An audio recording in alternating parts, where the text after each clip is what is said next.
another, let us remember that no fate, no errand, and no moment of haste is worth a human life.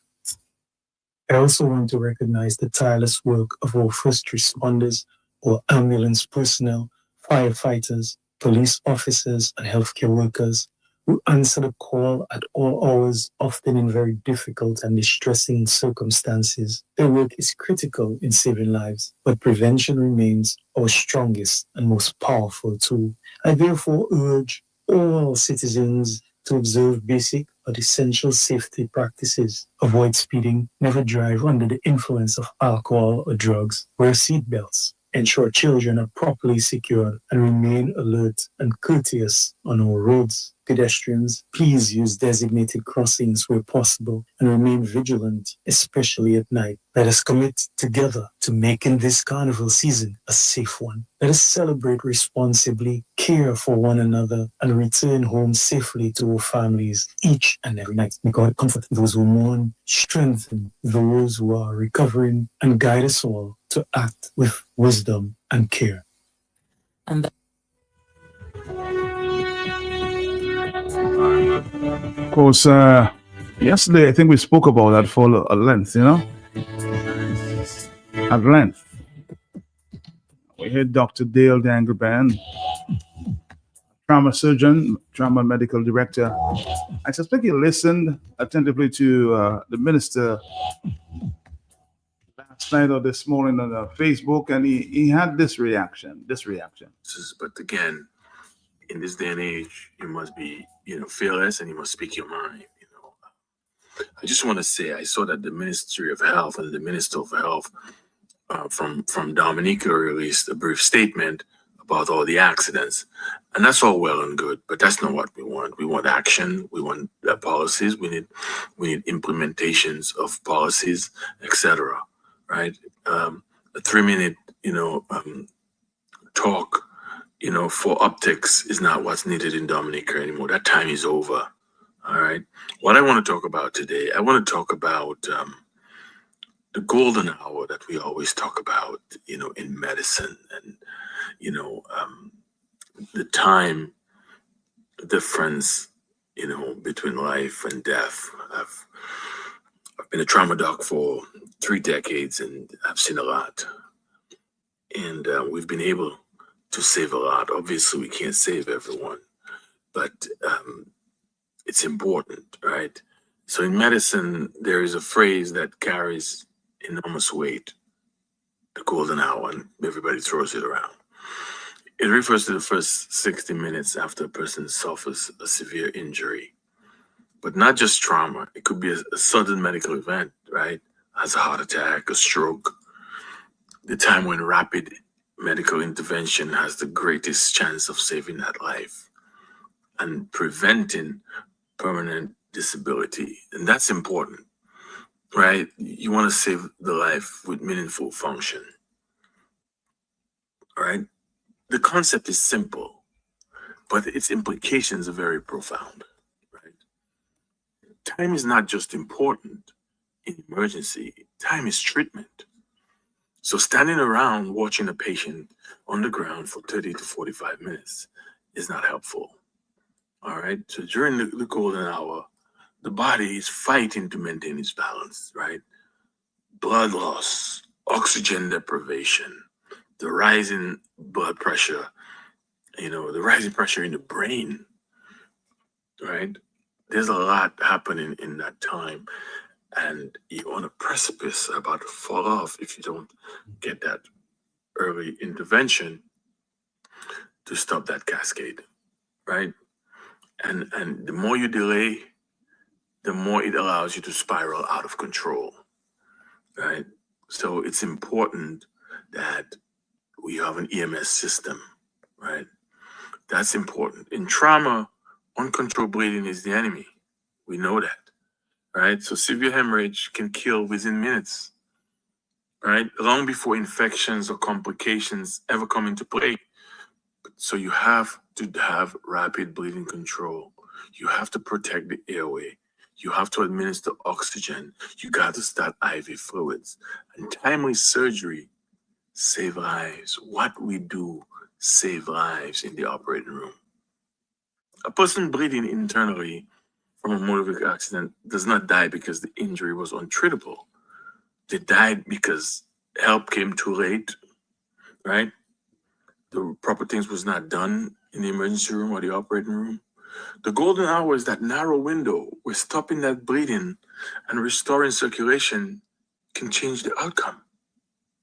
The same principle applies to stroke, right? When blood flow to the brain is interrupted, the brain cells begin to die almost immediately, right? Millions of neurons are lost every minute with time. So the treatment that can reverse or limit a stroke exists, but they're time dependent. You wait too long, and those treatments are no longer options, right? What could have been a full recovery becomes lifelong paralysis, speech loss, death. This is why recognizing stroke symptoms early and getting to medical care immediately is not optional, it is critical. And heart attack is the same thing, right? The universal sign of crouching your chest. The heart muscle needs oxygen, and when the coronary arteries is blocked, the muscles begin to die, right? So the faster blood flow is restored to this muscle, the more the heart can be saved, and then the patient gets saved, right? So delay leads to heart failure and sudden death. That's important. The golden hour of medicine. It's not just about doctors and hospitals. It's about systems. It's about emergency response, train first responders, communication, transportation, stock ambulances, and on-call surgical teams that have to work together to compress that time to heal that patient. So without a system, even the best doctor cannot save a patient, right? This is why certain countries and communities with organized emergency medical services have dramatically better survival rates. Even if you have fewer resources, if you respect that, you build a system, you respect the time, and you have things in place to get that patient to the operating room, they have better outcome. In places like Dominica, where formal emergency systems are absent, the golden hour is lost before it even starts, right? There's delay in recognizing emergencies, like taking that patient to St. Joseph, right? Lack of trained responders, absence of ambulances, well, properly stocked ambulances, long transport times, no coordinated command center. So by the time that patient reaches definitive care, that window is closed. There are lives that are salvageable. There are lives that are savable. But we have to have a system to get them to the right place to be saved, right? Which is not just sitting in the emergency room after significant blunt trauma, but in the ICU or the operating room where care can be rendered. Okay? And that is important. The golden hour teaches us that survival is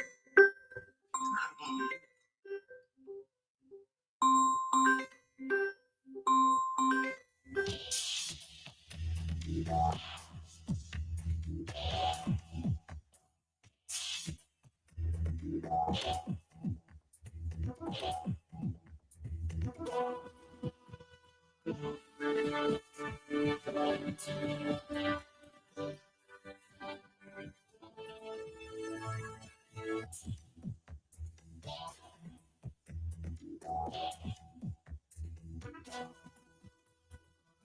Dr. Dale again speaking to the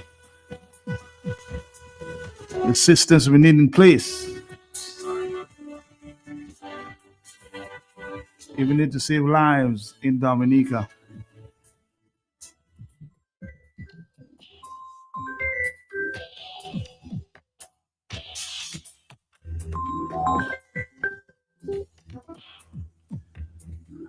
Let's say good morning on the telephone. Are you there? Yes? Good morning. Good morning, Matt. Good morning, Matt. Morning to you. Morning, yes. Matt, it touched my heart, you know. It breaks my heart, actually. when I hear Dale Dangleben speaking, Matt. Matt, is that the same Dale Dangleben who's been fighting for a number of years to get into the system, the medical system of Dominica? Is that the same guy, Matt? The same guy, the same guy. Matt, we had an opportunity to have our best, and our best is serving other countries, Matt. Somebody who had made it clear that he wants to come back to serve the country, Matt. But you hear the kind of detailed analysis of the medical system the man is giving, Matt. Matt, I would like you to take that recording. We know that Roosevelt Skerrit is listening, but I want you to take that clip and send it to Roosevelt Skerrit. Matt, we know you're talking to him all the time. He's your partner just like his mine's. Matt, send that recording to Roosevelt Skerrit, Matt. Let him listen to it and let it kick his conscience, Matt. You with me, bro? I'm right here. I'm right here. Matt, are you there? Am I on? Am I still live? Yo, so you're still alive? I'm here. I'm here. I'm listening to you. I'll send it to you. Right, Matt. What I'll I'm send it to saying him, is, yes. you need to send that recording to Roosevelt Skerrit. Let him listen to it. Let him digest it, and see if it wouldn't kick his conscience. To at least engage the brother or other. We have other top medical specialists out there, Dominicans, Matt, and they need to come together to save Dominica. Doesn't it hurt Roosevelt Skerrit when you hear what happening to people on the street? To see how many lives we're losing, so many lives.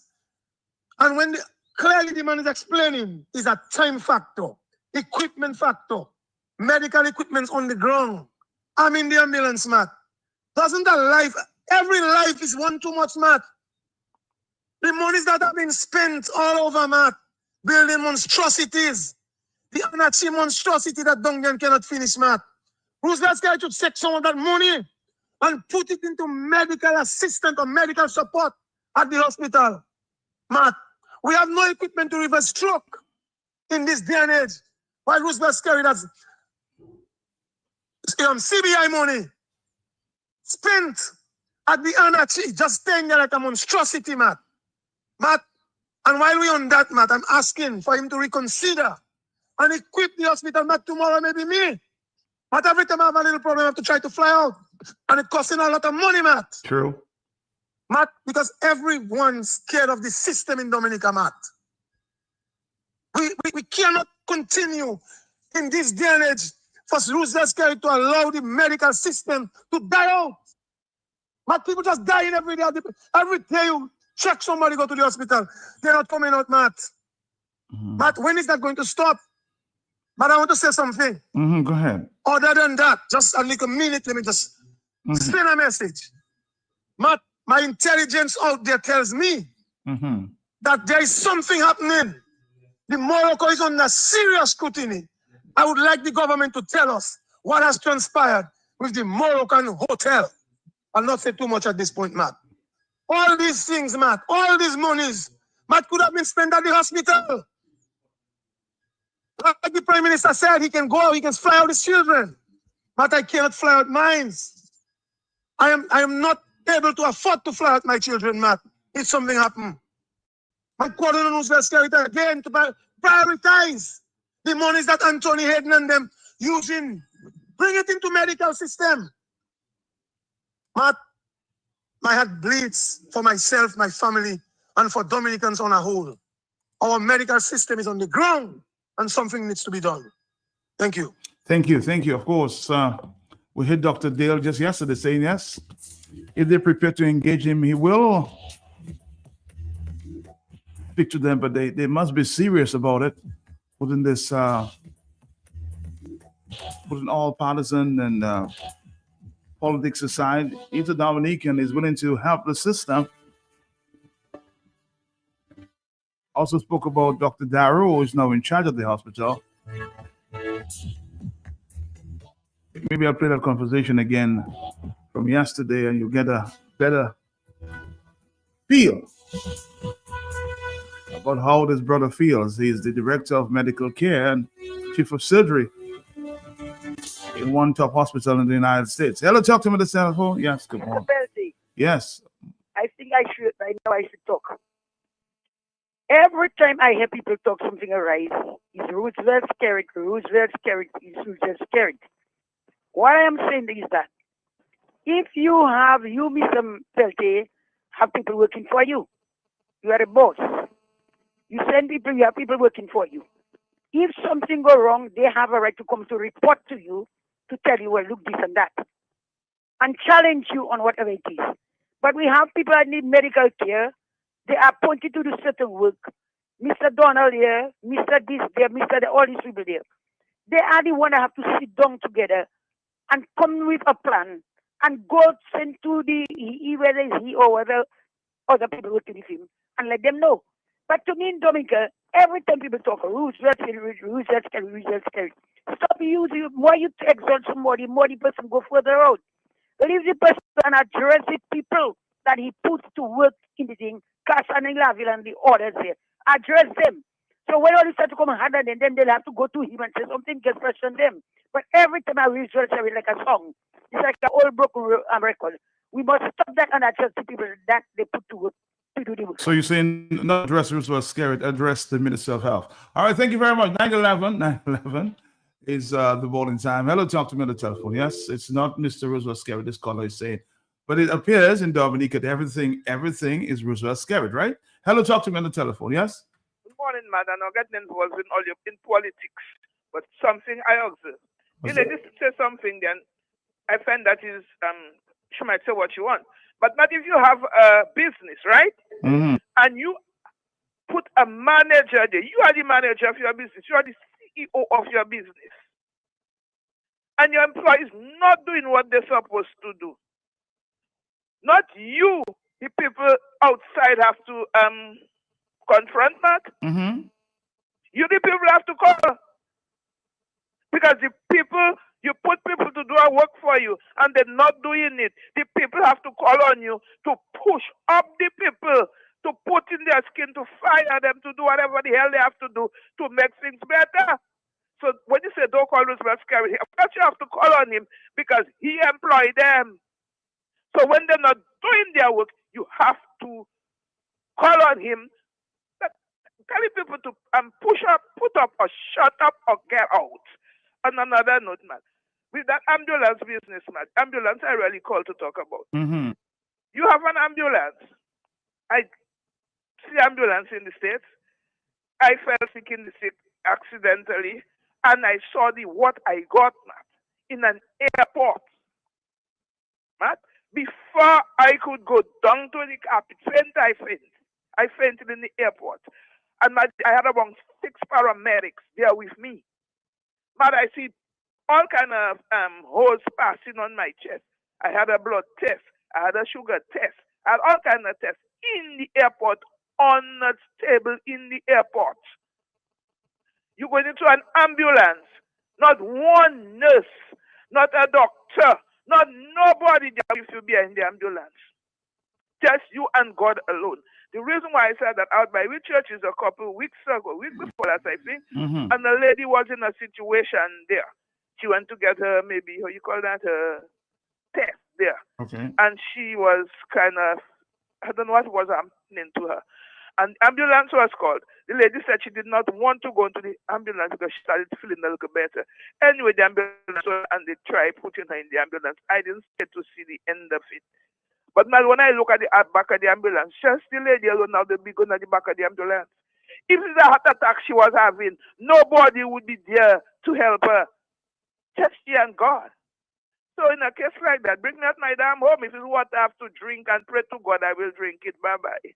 All right, thank you very much. I think we need to get a repeat of Dr. Dale this morning. Everybody seemed to be, he heard the Minister of Health, and I actually, we did play the Minister of Health this morning, and he responded as a Dominican concern. Let's see if we can get back to, of course, the Minister of Health and the accident and the comments he made following that. And let's see if we can get back to that. Just stick around, Dominic. I'll get that for you. Just stick around. The Minister of Health, Kasani Laville, commenting on the accidents we've had on the weekend. Let's listen again. Let's listen. Fellow citizens of Dominica, in the past several days, our nation has witnessed a number of serious road traffic accidents, some of which have tragically resulted in the loss of life. As Minister for Health, Wellness, and Social Services, I wish first to extend my deepest condolences to the families and loved ones of those who have died, and to all who are grieving or recovering from injuries at this time. Losing a loved one suddenly, especially in such circumstances, is a pain no family should have to endure, and our thoughts and prayers are with you. These incidents are a sobering reminder that road safety is not only a matter of law enforcement, it's a matter of life and death. Every decision we make behind the wheel, every moment of impatience, every instance of speeding or impaired driving can have irreversible consequences for families, for communities, and for our country. As we approach the carnival season, a time traditionally marked by celebration, reunion, and joy, I appeal to every driver, every motorcyclist, every pedestrian, and every passenger. Let us act responsibly. Let us look out for one another. Let us remember that no fete, no errand, and no moment of haste is worth a human life. I also want to recognize the tireless work of our first responders, our ambulance personnel, firefighters, police officers, and healthcare workers who answer the call at all hours, often in very difficult and distressing circumstances. Their work is critical in saving lives, but prevention remains our strongest and most powerful tool. I therefore urge all citizens to observe basic but essential safety practices. Avoid speeding, never drive under the influence of alcohol or drugs, wear seatbelts, ensure children are properly secured, and remain alert and courteous on our roads. Pedestrians, please use designated crossings where possible and remain vigilant, especially at night. Let us commit together to making this carnival season a safe one. Let us celebrate responsibly, care for one another, and return home safely to our families each and every night. May God comfort those who mourn, strengthen those who are recovering, and guide us all to act with wisdom and care. And the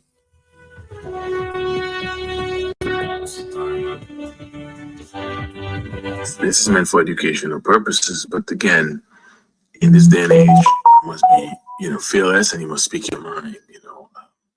I just want to say, I saw that the Ministry of Health and the Minister of Health from Dominica released a brief statement about all the accidents, and that's all well and good, but that's not what we want. We want action. We want policies. We need implementations of policies, etc.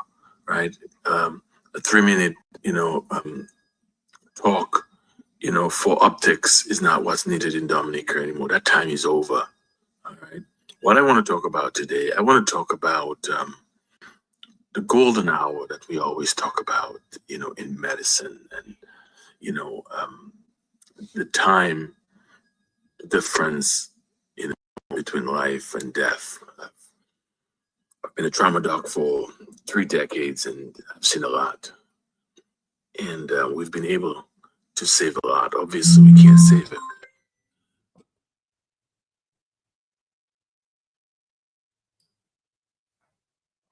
But it's important, right? So in medicine, there is a phrase that carries enormous weight. The golden hour. Everybody throws it around. It refers to the first 60 minutes after a person suffers a severe injury. But not just trauma. It could be a sudden medical event, right? As a heart attack, a stroke.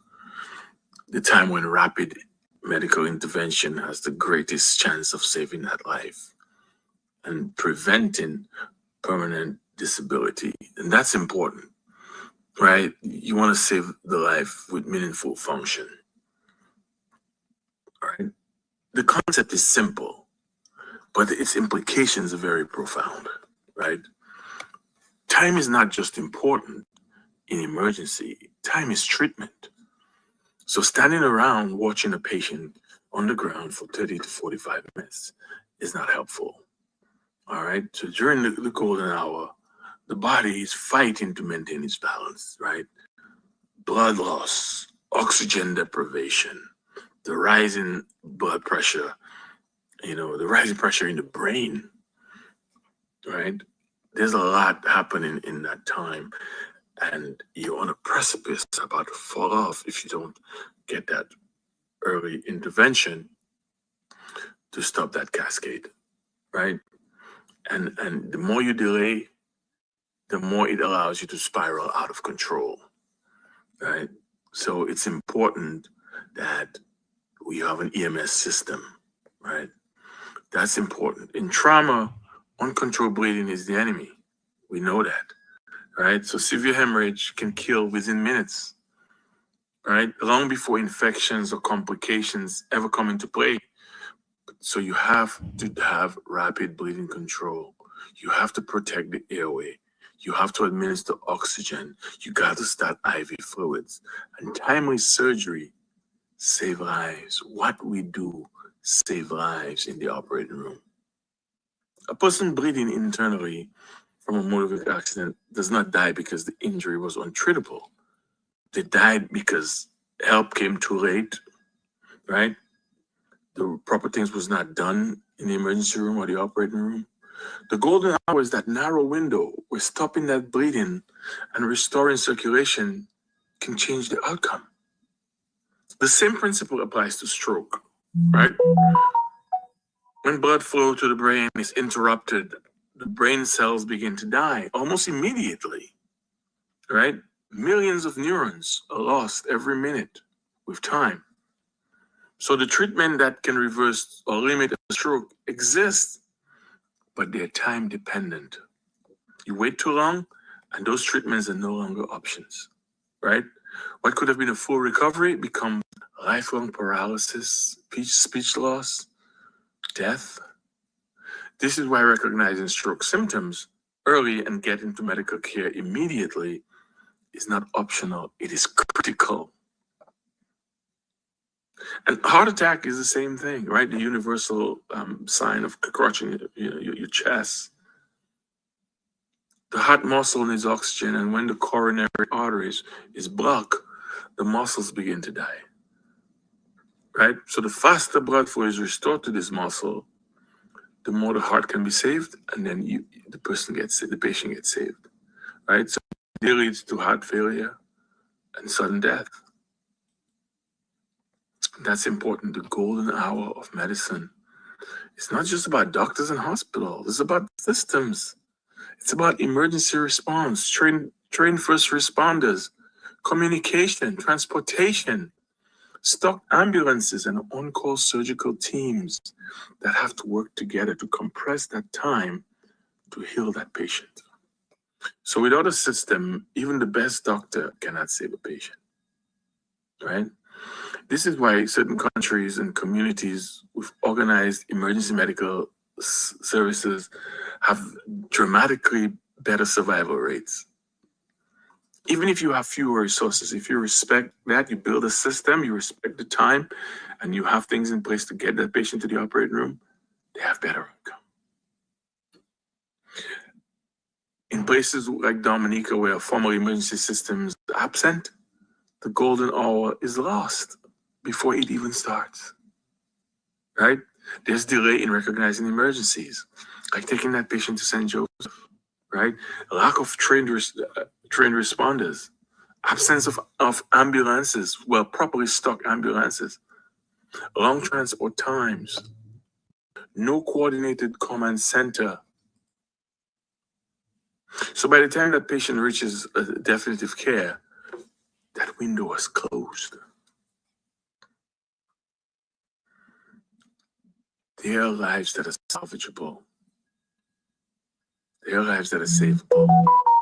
But we have to have a system to get them to the right place to be saved, right? Which is not just sitting in the emergency room after significant blunt trauma, but in the ICU or the operating room where care is rendered.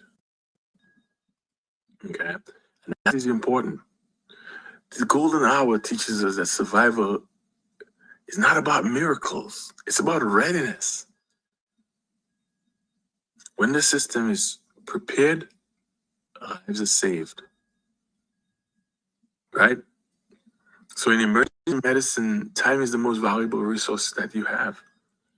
And once it's lost, it cannot be recovered.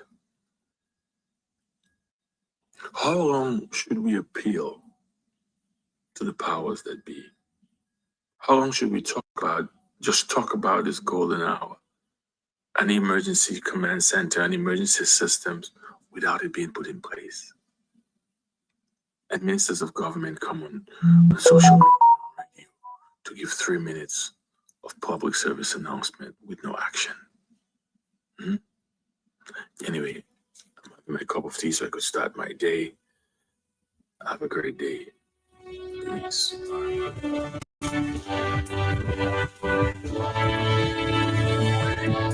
I'm again appealing to the authorities to reach out to this brother.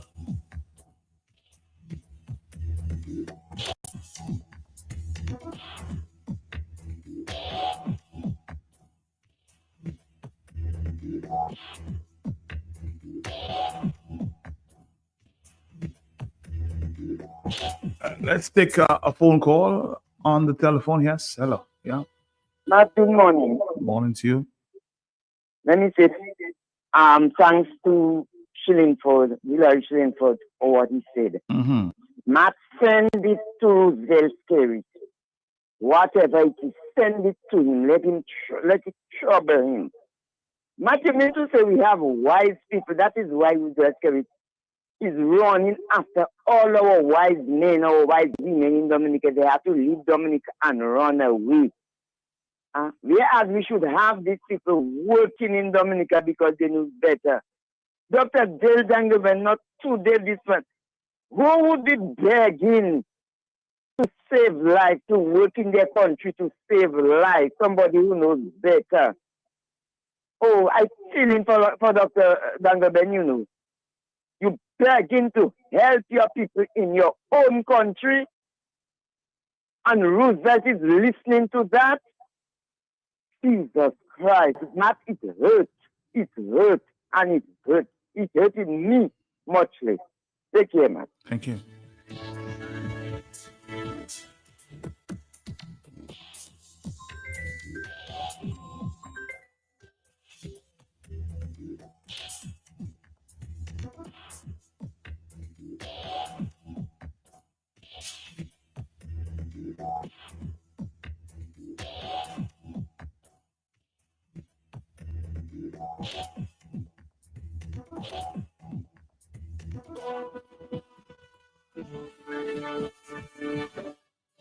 We have another caller from London, UK this morning. Good morning.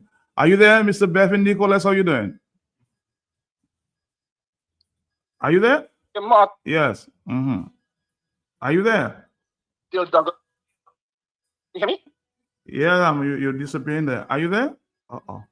We have a little problem. Yeah.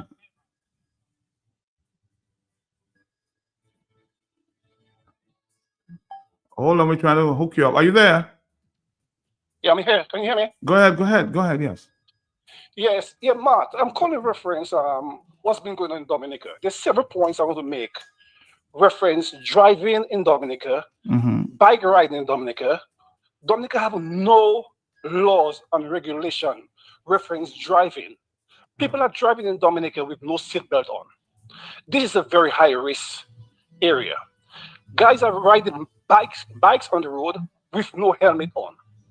It's time the Prime Minister of our country taking account of what's going on in our country to save lives. Many lives are going, people are dying because of carelessness in Dominica, right? We have parents losing their children because of no laws and regulation in Dominica.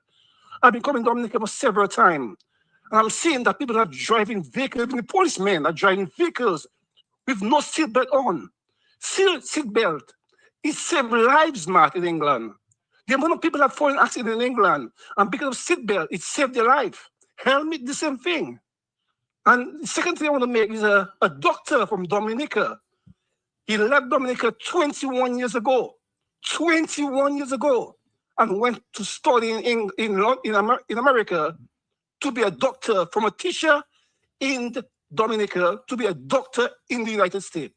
And the young man, as a fellow friend, is begging the Prime Minister to come to Dominica to administer help to help all people in Dominica. Why our Prime Minister do not take that in account? The man is begging us to come to Dominica to help us out on what's going on in Dominica. It's too much. I know we cannot blame Skerrit all the time, but Skerrit have taken account of what's going on in Dominica. right? For instance, I understood that we meant an ambulance in surveillance court said to serve surveillance court in Port Michel. Where's the ambulance? It never arrived in Dominica.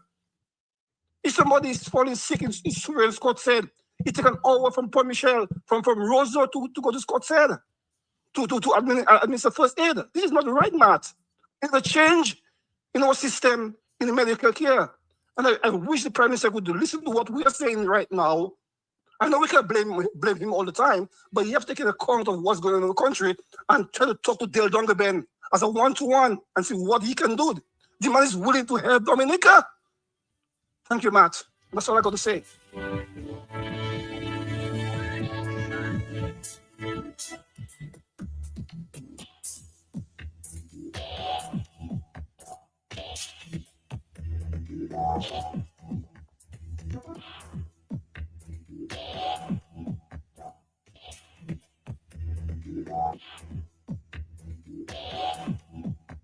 Somebody's asking some questions here. Of course, we'll go back to the telephones now. Matt, is the Prime Minister serious? Are Dominican serious? Matt, Mr. Darrow is a medical doctor. He's of course, he's the head of the PMH at this time of the Princess China Friendship Hospital. Garrett made him the health minister. Where could he make an impact on health? But was shortly fired by the same Garrett as health minister and referred to him as an incompetent and lazy minister, then fired a pirate. So Dominicans expect Darrow to do his job in the hospital. Again, it's just your opinion. Maybe they feel he's doing a good job. 932, hello, talk to me. Yes, come on. Hello, Matt. How are you? How are you doing? How are you? Right. That's what I need to say. The people that are driving these ambulances should be trained to give oxygen and different things. You don't just put a person on an ambulance and leave them going to town. The road is so rough, you can't even reach roads where you're a dead person. And another thing, they should have urgent care in strategic areas where they can administer treatment before the person arrives at the hospital. In America, they have urgent care all around. I mean, you can't compare America with here, but you can learn a lot from them. Because they treated me very well in an ambulance, and before I reached the hospital, I was okay. So we need these things in Dominica, because you can't play with lives. People's lives are important. And we have too much slackness going on here. That's what I have to All right, thank you, mommy. Thank you. Hello, on the telephone. Are you there? Yes? Yeah, good morning, Matt. How are you? How are you? I'm good, Matt, right now, Dominican should not blame the Prime Minister because things have gone so bad for so long. It's obvious they're not going to change it. It's obvious they cannot change it. It's obvious they don't want to change it. So it's not going to change. The only people that can change it is Dominicans. The cabinet ministers, or the minister of Dominica, or the pirates, the prime minister, they're not going to do anything about it.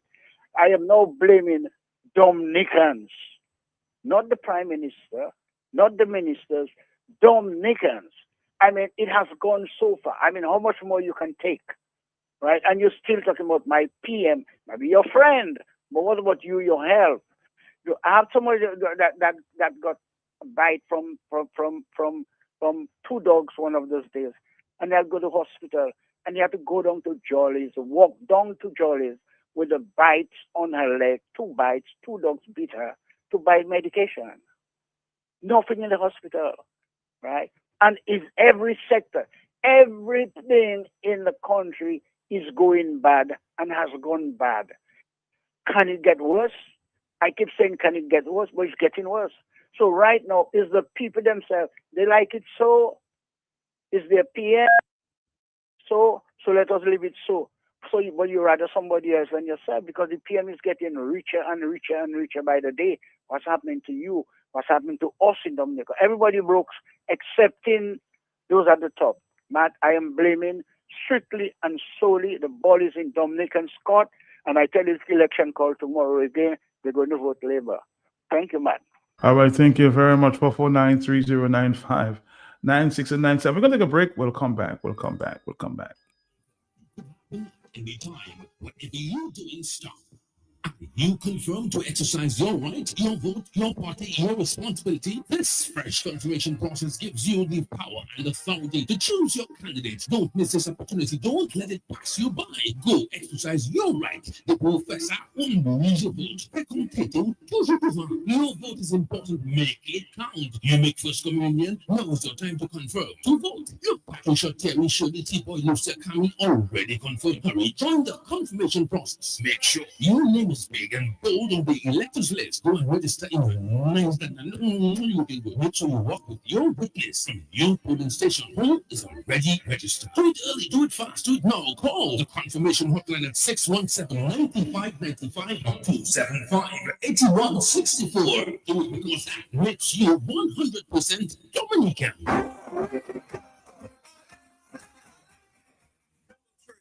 Introduces our newest line of lubricants, Valvoline, America's first branded motor oil. Valvoline has been formulating and improving motor oil longer than any other brand. From the world's first racing oil to the world's first synthetic blend, Valvoline has been trusted in engines around the world for over 150 years. Make the switch today. Choose Valvoline, the original motor oil. At Auto Trade, we only recommend the best in quality because at Auto Trade, it's more than a vehicle. It's a relationship. Valvoline lubricants, now distributed by Auto Trade. Need one trusted place to stock up for your home, shop, or business? Fine Foods Inc. Distribution has got you covered. From dry goods and frozen foods to your favorite drinks, alcoholic and non-alcoholic, plus all the household must-have. We've got it all under one roof. We're right here in Jimmy Dominica, and yet we deliver fast. Whether you're running a supermarket, a corner shop, a bar, or just like your pantry full and happy, Fine Foods Inc. brings you the best brands you know and love. Great prices, top-tier service, trusted products. 255-6810 or 316-0164 or drop by our Jimmy location to check out what's in store. Fine Foods Inc. Fine Foods Inc. The biggest distributor for the biggest brand.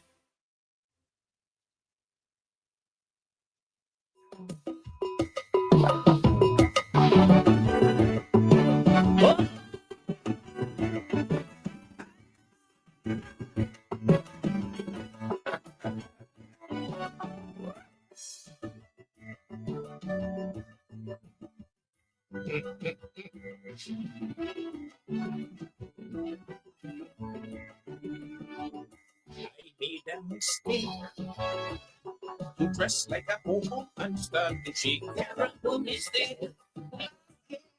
Dress like a homo and start to shake. The crowd gets so high that we run, rushing in midnight. Oh, no, no, no, no, no. Oh, no, no, no, no, no. Oh, no, no, no, no, no. These are our first Global GMC show for 2026, and we continue to engage with our local, regional, and global Q family listeners and friends of Dominica at home and abroad.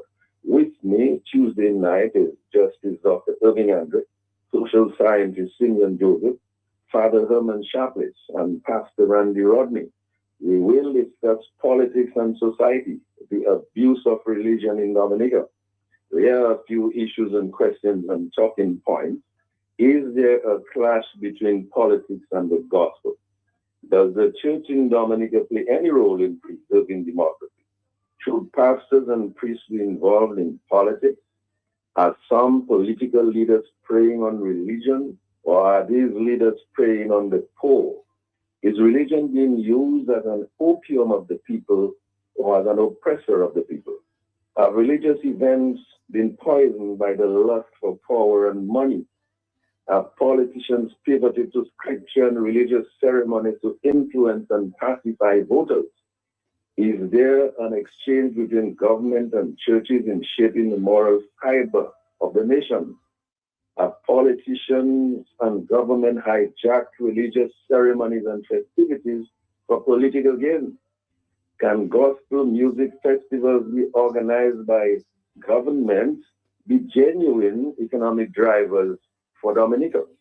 Why should a government organize a gospel festival free of charge and yet not disclose the source of the financing and the proceeds generated from the event? Is the separation of church and state a valid proposition? Does the church have a role to play in justice and peace? Can peace exist without justice? What about human rights and the dignity of human beings?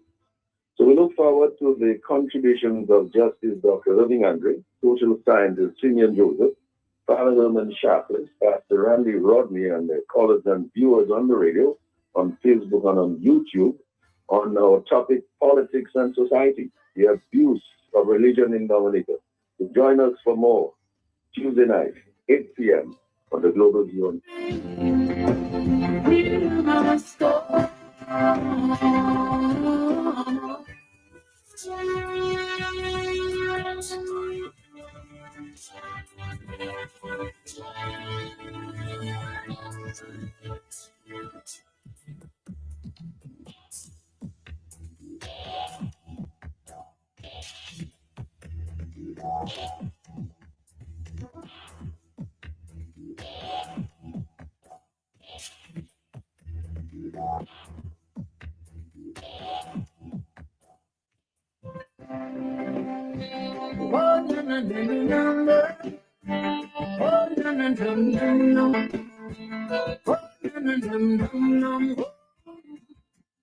This is our fourth Global View on Q show for 2026 as we continue to engage with our local, regional, and global Q family listeners and friends of Dominica at home and abroad. With me Tuesday night is my co-host, Justice Dr. Irving Andre, social scientist Simeon Joseph, Father Herman Sharpless, and former Dominica Young Ambassador Christine Gregoire. We will discuss the future role of migration and remittances in keeping with the historical development of Dominica, which once cherished justice, peace, and the integrity of creation. So here are some issues and questions, if you like, talking points that we will deal with Tuesday night. What are the prospects for immigration, for migration and remittances in keeping with the historical development of Dominica, where justice, peace, and integrity of creation once flourished? What will be the impact of the fallout of the CBI program? Will it affect the international airport? Will it affect livelihoods in Dominica? What else will it affect? What is our understanding of the notion of peace, and what do we see as the current threats to rightful peace in Dominica? Are our people aware that without justice, peace is elusive, and without peace, injustice will always prevail? Is justice and peace now becoming a relic of a bygone age? What is the position and response of civil society on the tension between issues of justice, peace, and the environment? Dominicans are now suffering silently, with hope diminishing among many of our citizens. Are we now living the realities of collapsed systems that are supposed to ensure justice, peace, and prosperity? Where does civil society and the other local organizations stand on the divisions that exist as a result of these invisible walls that are now separating us as a people? Are Dominicans and the organizations which are supposed to advocate for good order and right thinking still committed to that cause? And if so, why are they so silent and seemingly complicit? What is the role of the youth in shaping and taking ownership of the future world that they will inherit? And how much longer will we tolerate the abuse of our natural resources in all of their forms? We look forward to the contributions of Justice Dr. Irving Andre, social scientist Simeon Joseph, Father Herman Sharpless, former Dominica Young Ambassador Christine Gregoire, and callers and viewers on the radio, on Facebook, on YouTube, on the future role of migration and remittances in keeping with the historical development of Dominica, which once cherished justice, peace, and the integrity of creation. So tune in 8 p.m. Tuesday night for more on the Global View on Q. I do apologize for the earlier glitch there. It's 9:45, Dominic. 9:45. We continue to talk this morning. So much blood saved and sorrows. There is nothing to hope to tomorrow. So many mothers crying, so many funerals. Dominicans are starting to open their eyes now. Matt, look at the budget for the Prime Minister's office compared to that of health. This man is more than 5 times the ministry of the Prime Minister, more than 5 times the health budget. And then most of his budget goes to handling supporters' money in red envelopes. This is what somebody is suggesting here. The Prime Minister is the minister of all ministries, and he's aware of the acute problems confronting Dominica. Can you recall the Prime Minister's statement that he and his family has medical health care insurance? What about you? And the people clapped. Tell Kasani to give the first responders the necessary equipment to help save lives. Smooth Queen English speaking won't help. The diet of well-worded public relations words does not solve the problems, the known problems of first responders, equipment supported by continuous training driven by policies.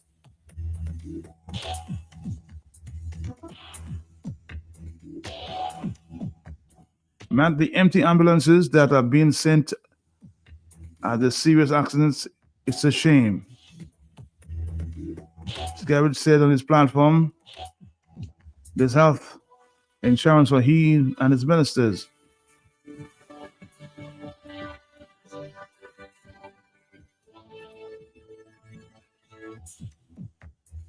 It's a serious problem we really, really need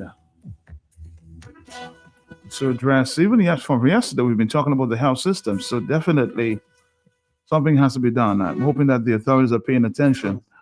449-3095-96 and 97, Dominica. This is Q905, and this is the hot set. Let's go back to this, and we'll come back. All right.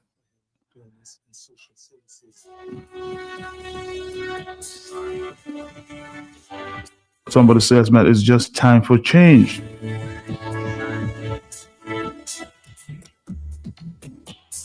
Matt, it is so true. Timely management of stroke is reversible. I work in an acute stroke unit, and it's so amazing to care for patients with reverse stroke. I want to come back home to serve my country and community. It's just time for change.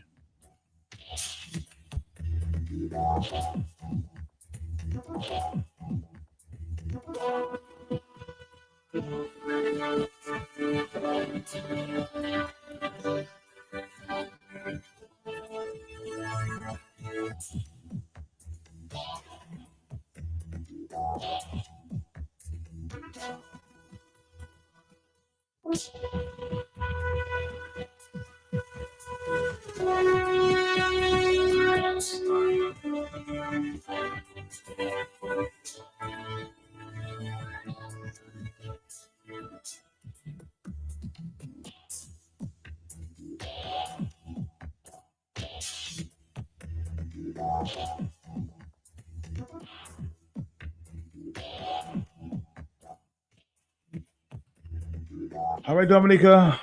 I think Pastor Randy Rodney and Kingdom Connections also shared some views on the issue and other issues last evening. Let's listen for a bit. Pastor Rodney.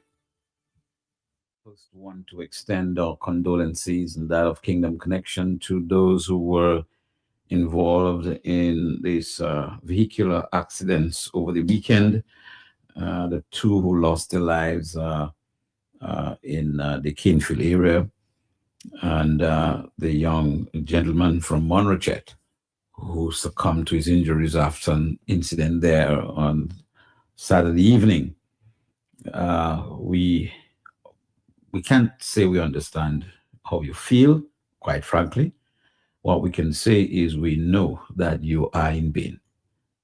We don't know how much pain.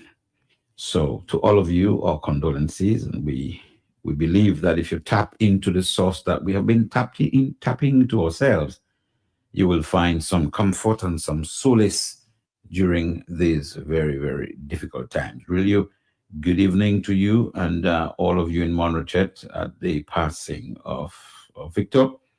And I hope that all of you are remembering that that's one of the messages that we all need to remember, that life on earth is very, very brief.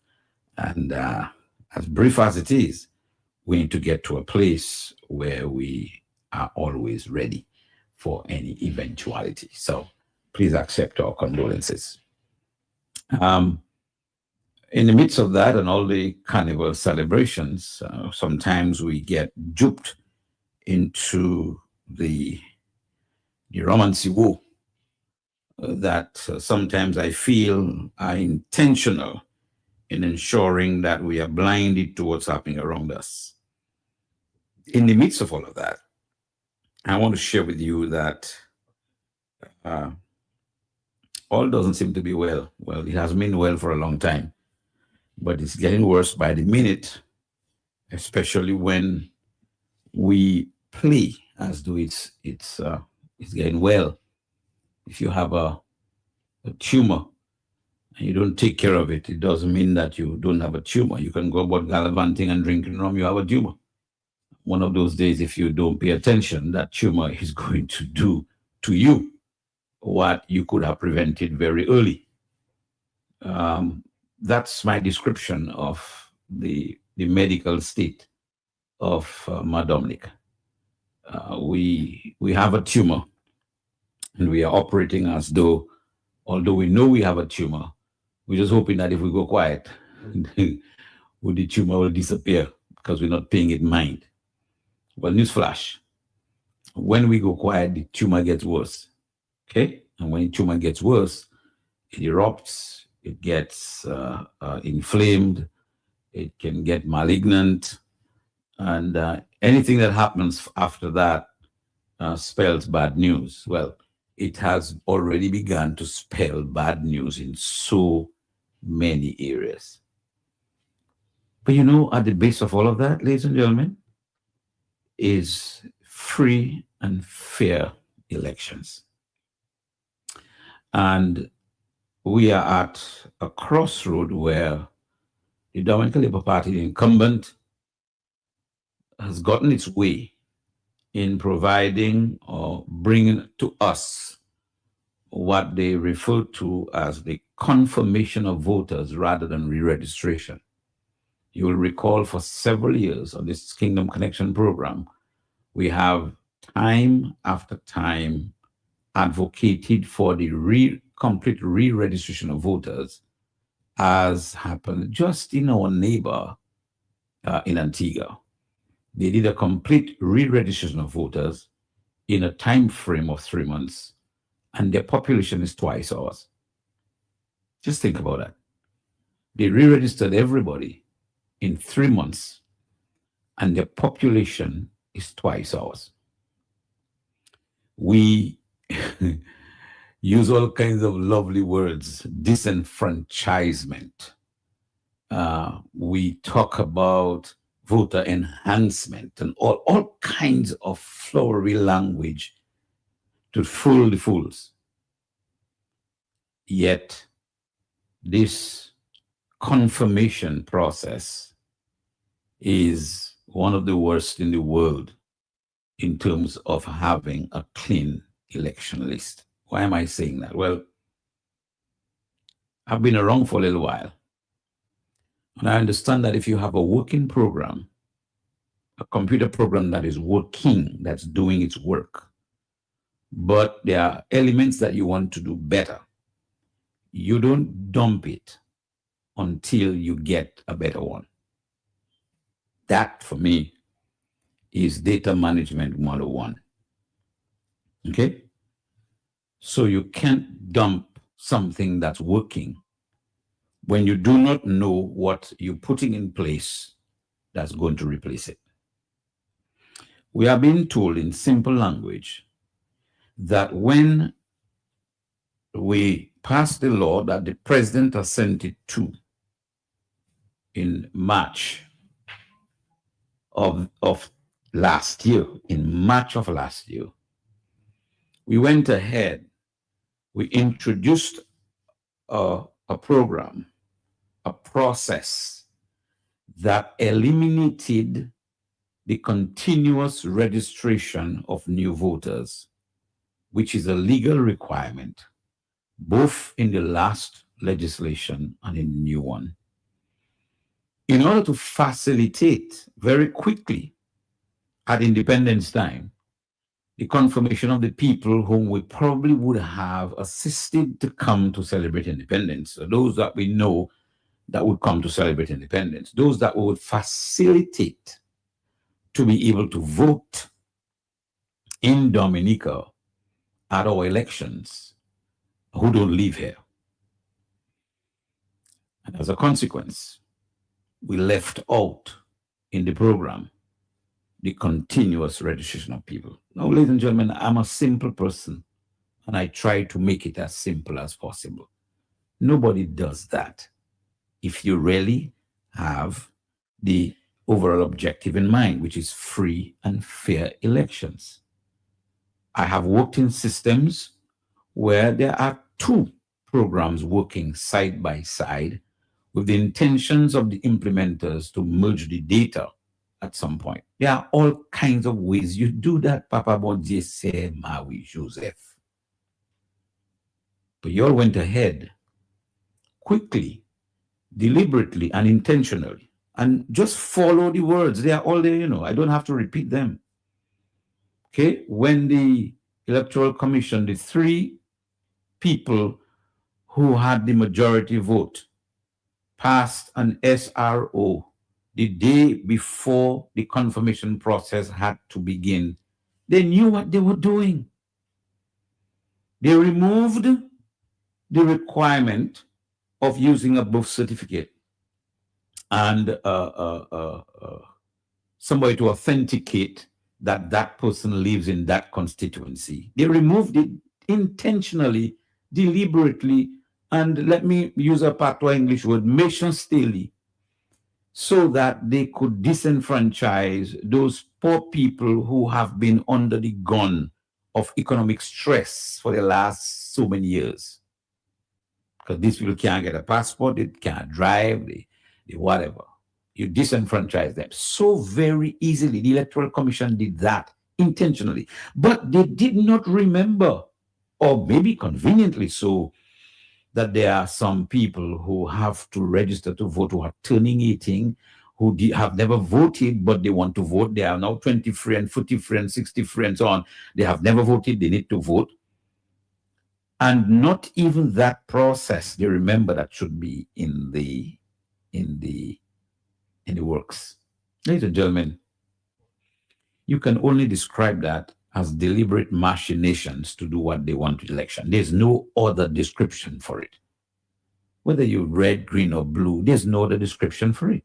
We heard from Prime Minister Skerrit that he did not agree with them passing that SRO on the eve of the start of the confirmation.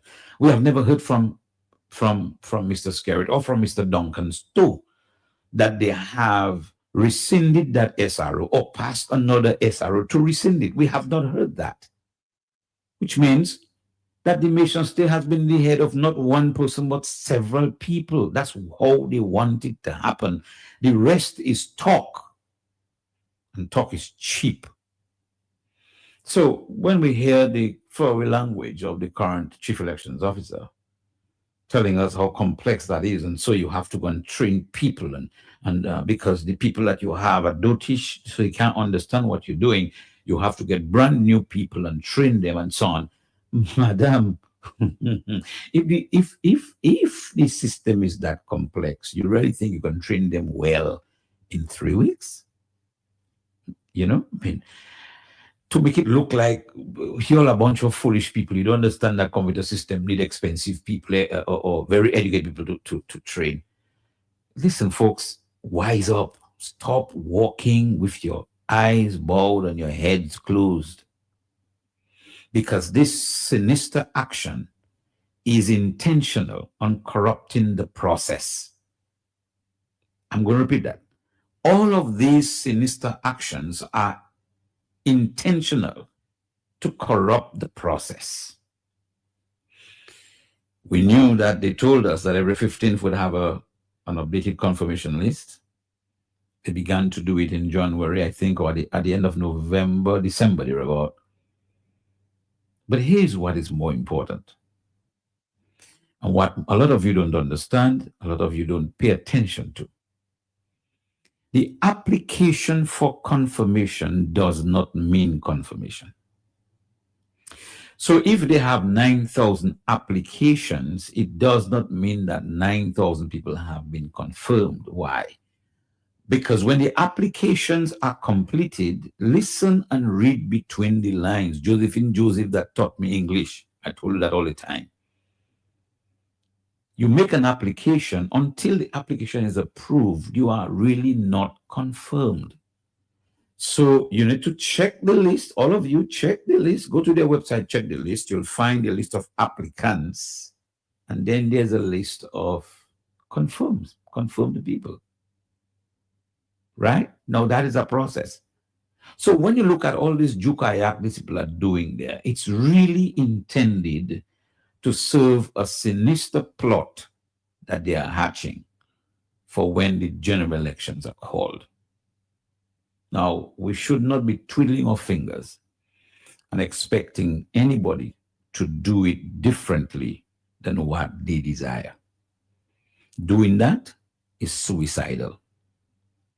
We need to raise the bar, raise the questioning, raise the legal applications, raise our voices. And in the midst of your CO, maybe your carnival ban should be called electoral reform for the people. Maybe. I'm just saying that every one of us need to understand that we must stop getting high on whatever we take in they give us and start to get serious about thinking about your tomorrow, your today and your tomorrow. Because if we don't do that, we'll be up a creek without a paddle. And at the end of that, there'll be nobody to pick us up and to change things for us. Ladies and gentlemen, I warn you about that. And lastly, the upcoming days will have, like I said, a lot of these opiums. We'll have a lot of these things that will be used to blind us, to silence us, and to quiet us. And not just for political reasons, but for other reasons, for other nefarious, evil, deliberate reasons. The Bible says the thief comes not but for to steal, to kill, and to destroy. I ask of you to be sensible with whatever you're doing. Those of you who are visiting with us, you mightn't be listening here, but I hope somebody can tell you that. Be sensible. Those of you who are here, be even more sensible. Okay? If you get inebriated with alcohol, your vision can be impaired, your brain will be slowed. If you get too high on ganja, worse or the same can happen to you. I ask of you, whatever you do, ensure that you are always in control. Not when you think you are in control, like some of you men, who when you want to talk to your wife, your girlfriend, you quiet as a lamb, but you go down the road and take a shot to come back to talk to them and feel it's now in control. That's not the control, because that's when you lose control. But understand whatever you do, you need to be sober. And I'm going to quote the scripture, be vigilant, because your adversary, the devil, walketh about seeking whom he may devour. Your talking points commentary for tonight, February 9th, 2026.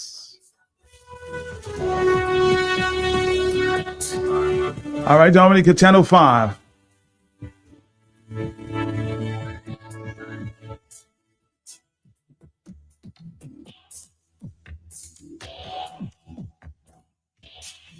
The question still remains, will we really get this genuine electoral reforms that we've been asking there for how many years? Changing the goalposts every time.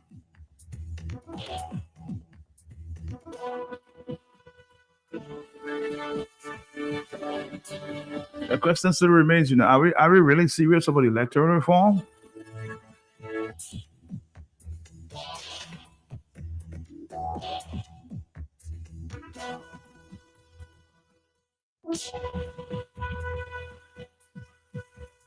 So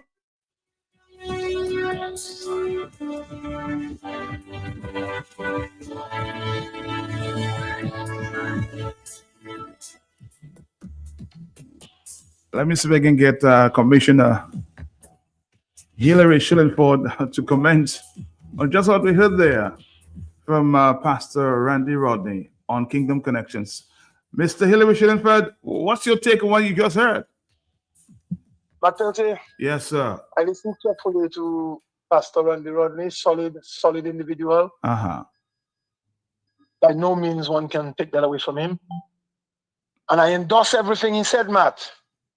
But Matt, I want Pastor Randy, Greg Onasif, and Dominica, and further afield to know every single thing that Pastor Rodney outlined there, every bit of it, almost word for word, Matt, were expressed by myself and Commissioner Wayne James at the commission, Matt. It was a fight. Sometimes it became nasty, Matt. Matt, I'm telling you, there's nothing Pastor Rodney said there. And Wayne James was the lead person on that, Matt. That particular point, Wayne James led that point. And over, every time we had a meeting, Wayne James would mention the fact that will explode in our face. The fact that we stop registration. Every single time Wayne James would repeat it like a broken record, Matt. He never stopped. So every single point that Pastor Rodney emphasized there, to do with registration, to do with confirmation, every single bit of it was dealt with. Trust me, Dominica, when James and I put on a solid fight, but at the end of the day, no matter what fight you put on, is the vote that counts. I went as far as to tell them if we have to go to any court, bring 3 judges there. You 3 lawyers would lose on almost every single argument. But at the end of the day, it's the vote that matters, Matt. And as per the lady who Pastor Rodney referred to as taking Dominicans for fools, I can tell you, she has never had a reasonable time, because we felt that the competence could not keep up with Ian and Tony, Matt. And it has been fire inside there from day one since she came. Sometimes it appears that we're getting personal, so we have to pull it back. We do not want to get personal, but if we think you are not the correct person for the position, we will deal with it to the extent we feel we have to go. So I really want to tell Pastor Rodney that everything you said there, bro, trust me, word for word, you can call Wayne James. And like I tell you, he was the lead person on that particular point. So we could not have changed it. We went to the media several times, asking Dominicans to stop sitting on their laurels and get up and let's stop the government, Matt. But what can we do? But you remember there was a time you called me almost every other day to speak, and I tell you, I finished with that. I was speaking all the time. And I said, I alone will not go to the media. You remember that, Matt, yes or no? Of course. You seem to be lost, Matt. I must be speaking to myself. Am I still there? I said, of course. I just said that. Okay, I didn't hear you. Okay. So, Matt Pelte, I have done my share. Wayne and I have done, we work hard. Matt, in the time of Sir Dennis Byron, which is what we told Dominicans, even if he was wrongly engaged, we've dealt with him. He admitted, he felt it wasn't his fault that it happened that way. We told him, as a man of his repute, should have dealt with that or seen that. And we decided to work together with him, Matt. And Sir Dennis Byron said to these guys, the 3 lawyers who were there at the time, that it is a shame for me to be this. He didn't use the word a shame, you know. It is sad. It is sad for him to be disagreeing with 3 senior lawyers in every argument for the day. Some of these guys were just doing their bid. They were bidding for their master. But I told Dominicans before, After that announcement on the day before reconfirmation, I called the Prime Minister, not that I had to call him. I don't have to answer to him, but I felt he's the one controlling them.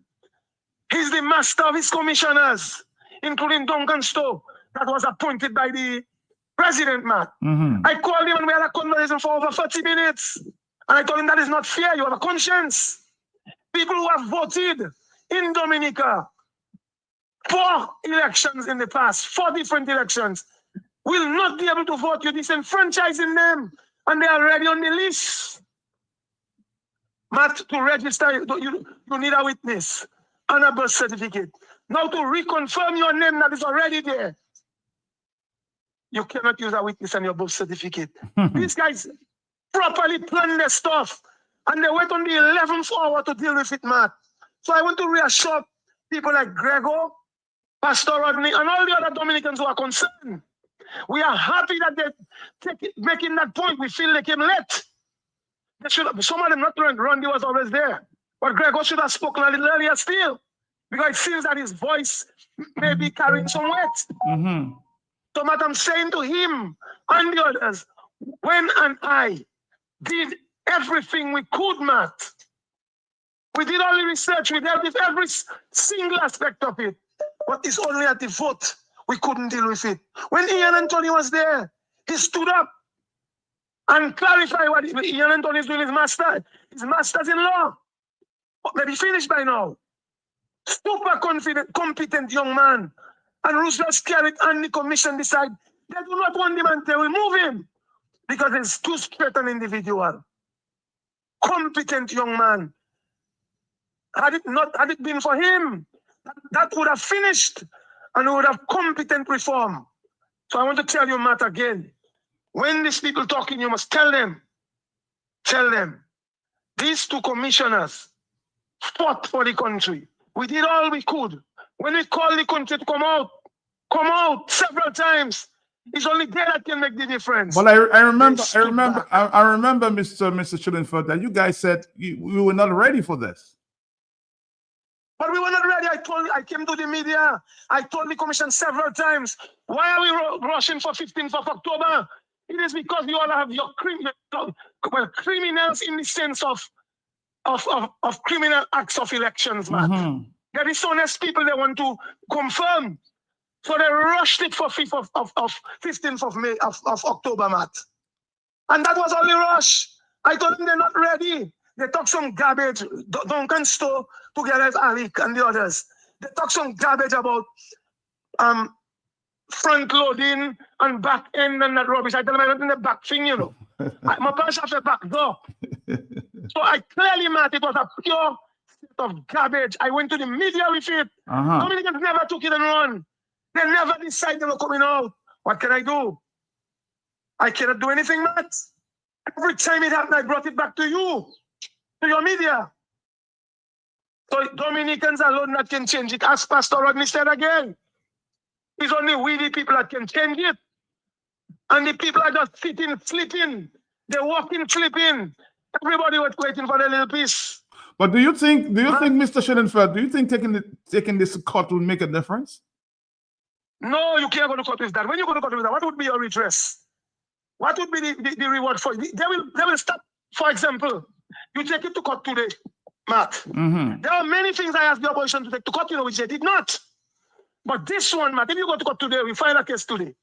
Within the next month or so, or 3 weeks, they're going to start registration, Matt. All the court can do is give you a declaration as to whether that was right or wrong. It would be an exercise in futility, Matt. But what we have to do is look out for Skerritt. Anytime he tried to call an election now, within the next year, clearly any crook, the weakest judge in a court could injunct that election, Matt. So to go before an election is announced, in my view, I'm not no lawyer. All those expert lawyers can say what they should do. But what would be the remedy? What would be the remedy? How much is going to benefit us? By the time you go to court, they would say it as exercise that it has started. The case doesn't, it wouldn't show any light on anything, Matt, in my view. So it'll be an Remember, I tell you, I'm not a lawyer. Uh-huh. I do not believe it makes sense to go to court now. because it's already ready. By the 15th of March, had they come out, when we spoke about it, Matt, 15th of March 2025, that would have been the time for the court to tell him you have 1 month or 2 months to start the registration. But today they're going to start it within a month. I don't know. It's them if they can afford to go. But I called many times before the reform for them to file mandamus for the chief election officer to cause ID to be printed. Nobody moved on it.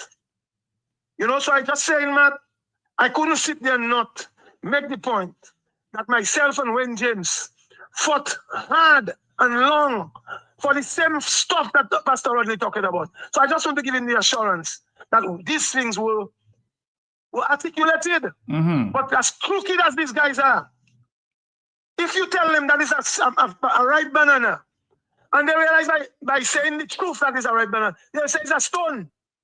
And when you put it to the vote, when James and I would vote for a banana, they would vote it's a stone and a banana becomes a stone. Because 3 people say it's a stone at the commission. And that is how it has happened. But you know, they dump everything Satanists did. They dump it, they trash it, and they did their own garbage and they're stuck in it. They're stuck in their mud. Qualified lawyers. And they're stuck in their mud together with the AG, Levi Peters. They're stuck in their mud. And whoever the advisors are. I don't know if Antonio Stephen still has advising them. I don't know. I guess he redundant somewhere else. So I'm just saying, bro, that we've done every single thing we could. Wayne James and I want to commend Wayne James for being a solid commissioner. He did everything in his power to try to give Dominicans true reform. And if you are not satisfied, there's nothing I can do. Because we called on you all several times. Look, that is happening at the commission. Only you can stop it. Matt, I rest my case here. Well, let me ask you a question there, because the chief election officer gave the impression just a few days ago that you guys work as a team. Can you speak to that? Expound on that for me. But on a few points we can work. It was almost like karate fighting at the commission. It was back and forth, Matt. Men raise their voice, men get involved in everything. Talking about free passport sellers and everything. How that could be working? I don't hear that, man. But you shouldn't even ask me that. You know that's not true. Bye. All right. Thank you very much. 10:18. That was the commissioner, of course. So we heard that. I mean, she was not obviously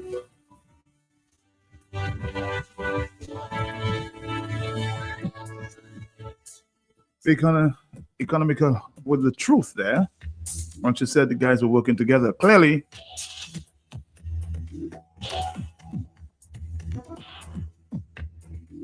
There's always 3 for and 2 against, huh? These commissioners, as somebody just indicated, don't work together.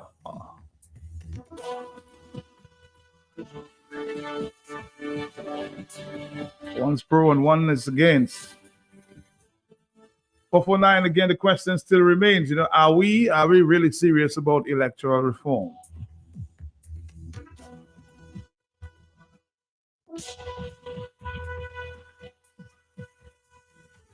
The numbers are 449-3095, 449-3096, 449-3097, 616-4257.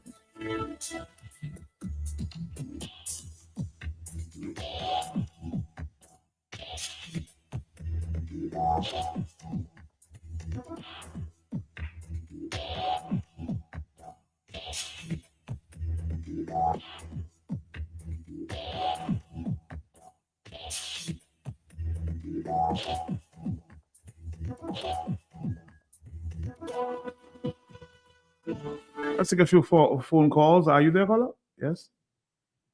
Caller. Hello. How you doing? Hello. Hello, I'm here. Yes. Yes, good morning. Morning. I'd like to ask a question. What do you see somebody ever with those people, those certificates? What point to those that happen?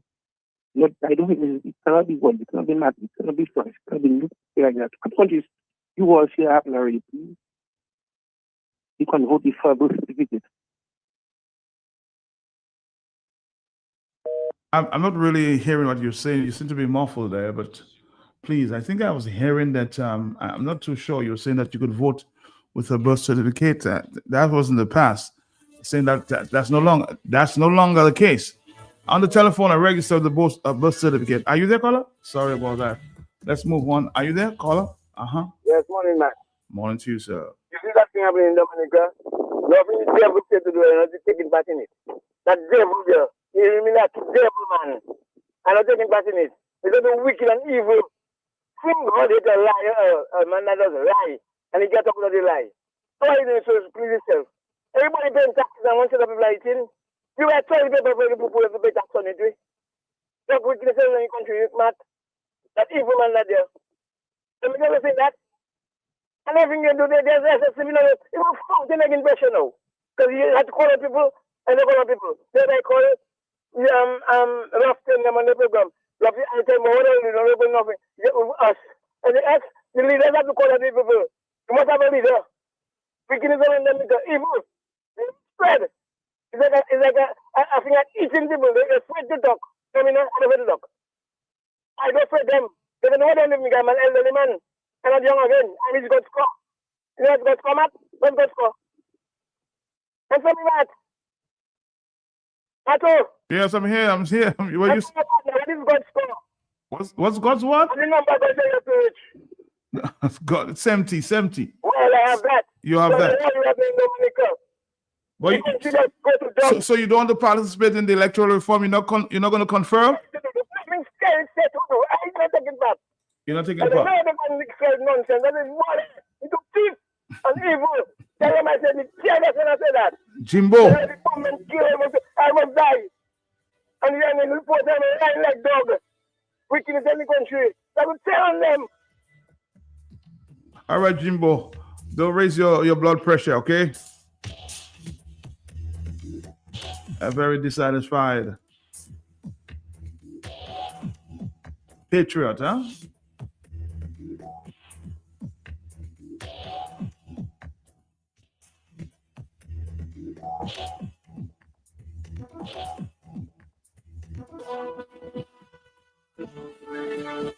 Are you there? Hello? Yes? Morning, Matt. How are you? How are you? Matt, man? I want to request again from you. Can you get the Mr. Stowe to come and speak to the nation about this birth certificate and the notarized picture they removed and other things? What I am saying, Matt, you're in a position, right? You're not working for yourself, you're working for the nation. It's not your private house you run. And if in your private place, you can do what you want, that is yours. But where you are, there you cannot do what you want. But if you don't want to receive, you want to do, well, move out from there, Jesus Christ. Lord, what is that? Matt, try to get the man to come. But the last time I tried, I think he was out of state. So I'll send him a text again and we'll try to get him on so he can ask. Yes? Come, it's not his private business he's running. If you don't want to come to talk to the nation, get out from there. Thank you. Thank you.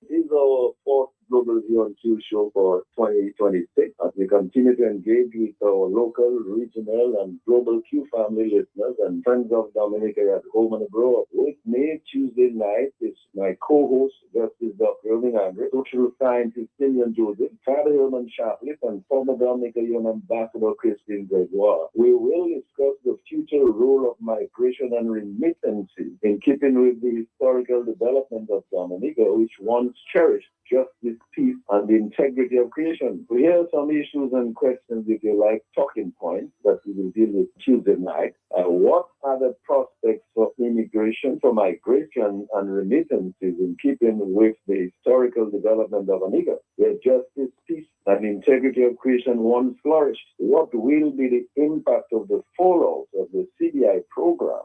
Will it affect the international airport? Will it affect livelihoods in Dominica? What else will it affect? What is our understanding of the notion of peace, and what do we see as the current threats to rightful peace in Dominica? Are our people aware that without justice, peace is elusive, and without peace, injustice will always prevail? Is justice and peace now becoming a relic of a bygone age? What is the position and response of civil society on the tension between issues of justice, peace, and the environment? Dominicans are now suffering silently, with hope diminishing among many of our citizens. Are we now living the realities of collapsed systems that are supposed to ensure justice, peace, and prosperity? Where does civil society and the other local organizations stand on the divisions that exist as a result of these invisible walls that are now separating us as a people? Are Dominicans and the organizations which are supposed to advocate for good order and right thinking still committed to that cause? And if so, why are they so silent and seemingly complicit? What is the role of the youth in shaping and taking ownership of the future world that they will inherit? And how much longer will we tolerate the abuse of our natural resources in all of their forms? We look forward to the contributions of Justice Dr. Zing Andre, social scientist Simeon Joseph, Father Herman Chappell, former Dominican Ambassador Christine Gregoire, and callers and viewers on the radio, on Facebook, on YouTube, on the future role of migration and remittances in keeping with the historical development of Dominica, which once cherished justice, peace, and the integrity of creation. So tune in 8 p.m. Tuesday night for more on the Global View on Q.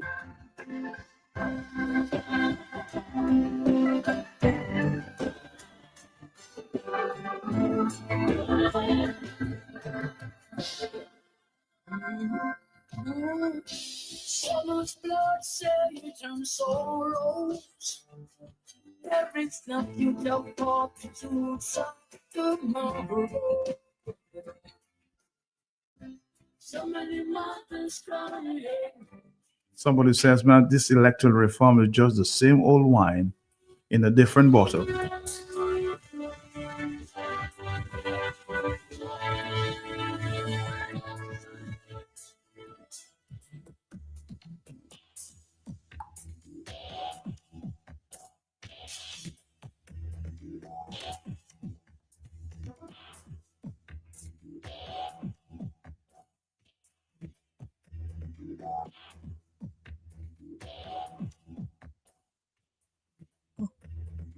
Good morning, Matt. Electoral reform, confirmation, confirm, I don't know which one. I cannot understand none yet. I trying to pong every time Mr. Shillingford and Mr. James stop. Matt, that confirmation, there is 3 people sitting down on a decks, lazy and waiting for their money every month. Matt, do you know a gentleman called them people and said there is 3 people that need to register? They cannot climb your step in the community hall. Will you come at their home? The man say yes, or the woman, which one, I don't know. Matt, I get a phone call in my ears. I'll be coming, 2 weeks past, I'll be coming at your home from 9 to 1. All 3 of us get that call on the Tuesday. For Wednesday from 9 to 1. So don't move. Matt, I had to go and dress. But I so don't depend on them people. I went to dress. Matt, you know they never come at our homes. They never get up from the chair to come at our home. You know what I'm making me more laughable about it, Matt? Is because they did not have the courtesy. They stay like their master. They did not have the courtesy. They did not have the manners to call and say, listen, I tell you from 9 to 1, but we cannot make it today. We'll make it another day. They never call, man. They better don't come here because it's too late.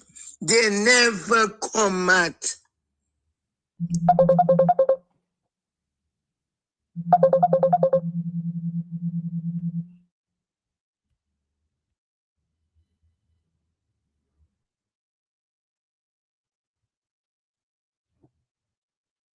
Prevent me from going and dress, but not me they would take on that one.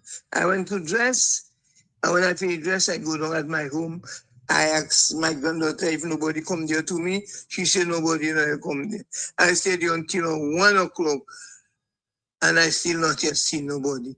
So you see, I don't know if they finding out who you are before they can come at your home.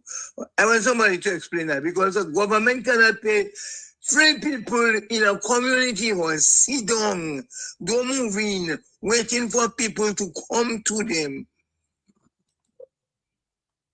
And when you do expect, they calling you and they don't make it a move, but they're getting paid. You understand? They're getting paid. Matt, you see where we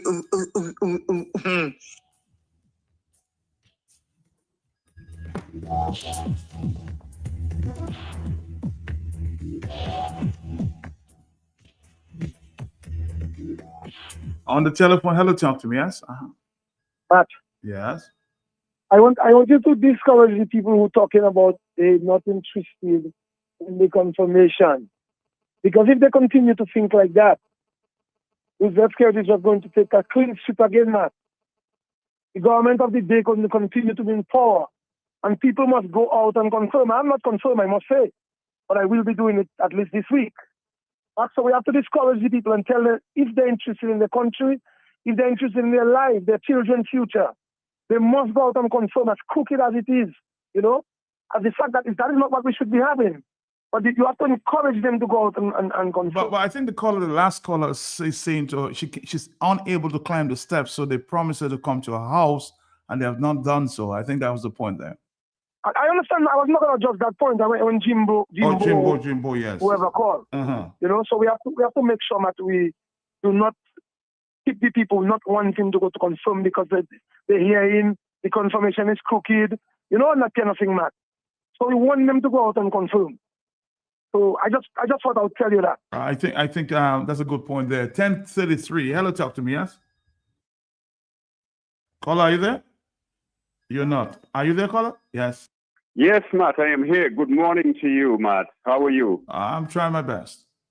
I'm also wanting to say good morning to the many listeners, and I wish that there is many people listening as possible. Matt, you see the question about, let's say, a reform that involves confirmation and a new registration. The caller before me just made a very, very good point, which I would like to strengthen. Let us understand that we may not like it. That is not really the point. It's not about liking it. It's about what is required to be done at this time. At this time, those of us that are already registered, we voted last election or the legislature, but we are already registered. We have a responsibility to ensure that we are confirmed on the list. Matt, I am speaking as someone who just did it yesterday. That is why I'm speaking. I thought it is important that I call. I did it yesterday. Those of us who are already registered, we need to go in and confirm our name on that list with our ID. What I was asked to do, I was told by someone I should have someone who's going to be able to sign for me, but it's not just someone who votes in the constituency. It must be someone who votes in the polling district or the polling area, the polling station that you vote at. So you must get someone who is already registered in that same polling district. They will come and sign for you.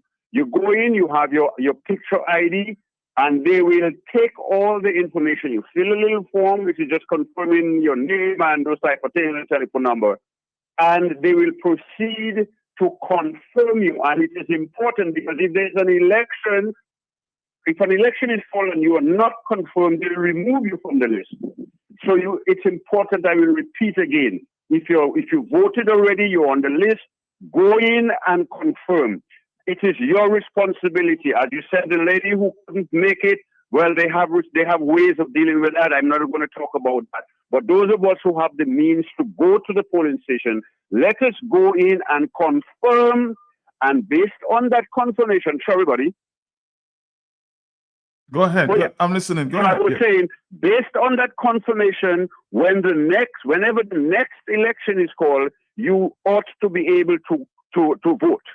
Because you see, I say you ought to be because I was told I will have my voter's card sent to me, or they will call me, when it is ready, so I can go pick it up. Matt, this is what exists for the time. Let us work with it.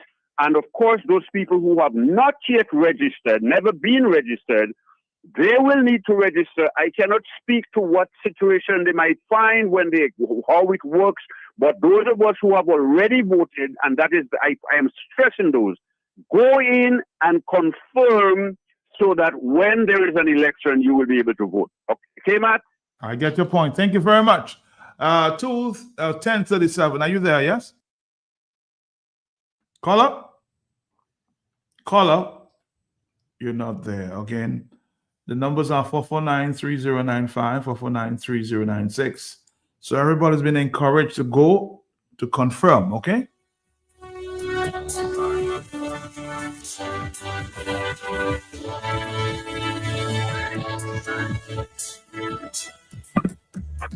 Hello? Hello? Matt, morning. Morning to you, morning. Matt, confirmation. Matt, I have to go and buy my white shoe, my white clothes, my veil, everything for me to confirm. So it seems I have to get prepared to have my white shoes. That is what I know confirmation. I don't know where they get that place. Put in confirmation. But I know confirm, you prepare, you go class, and then you come and put your white shoe, your finger, veil, and you go. So I don't know what they call it that. But I hope when you see I go and do their confirmation, they have my name on the list. They better look out for him because I vote from the time I'm 18 years. I vote him. I am by name. So they better look out for him when they enter. They will see all the bad side of him. Bye-bye. All right. Thank you very much. On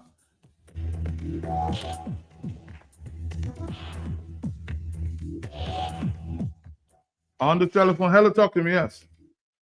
Are you there? Good morning, Mato. Good morning, Dominica. Good morning, St. Joseph. Morning, Mato, morning.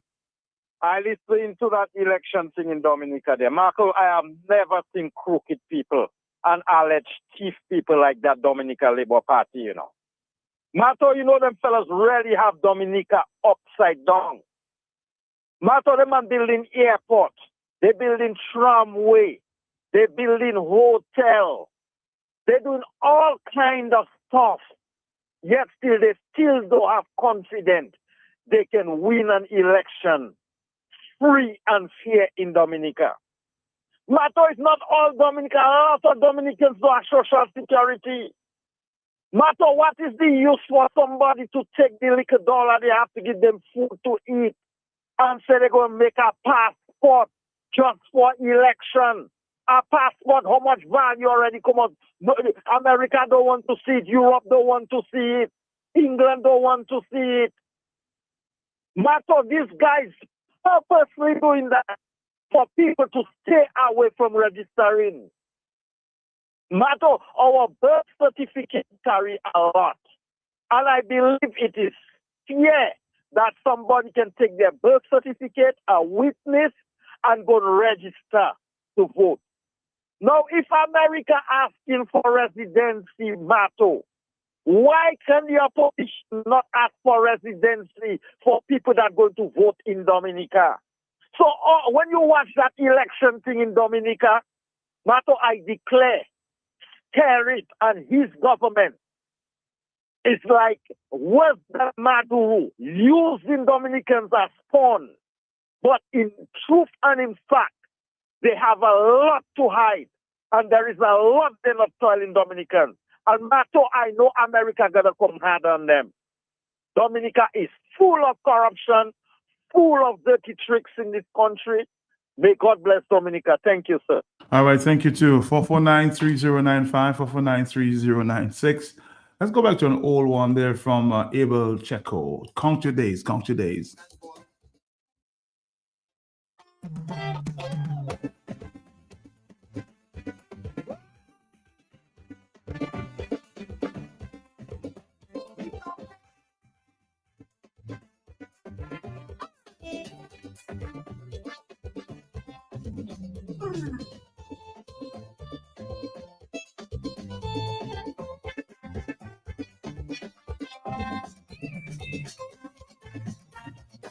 Once you were a young man, full of ambition, a burning hope for the country.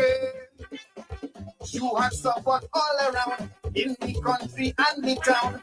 The people thought you were the best. 20 years we fast forward, they hold their belly and ball. You may be the worst thing they ever seen. Now those who supported you, taking their backs on you. And like a washed up ball, they don't want you anymore. Count your days, the masses have taken all they can take. They're fed up of bending, and anytime they will break, you don't want to be a case of people. Very night is at stake. Count your days, count your days, count your days. Now, the whole election reform saga is deliberately messy. It highlights the immaturity and incompetence of our national leadership and also the abuse of a system to stay in power.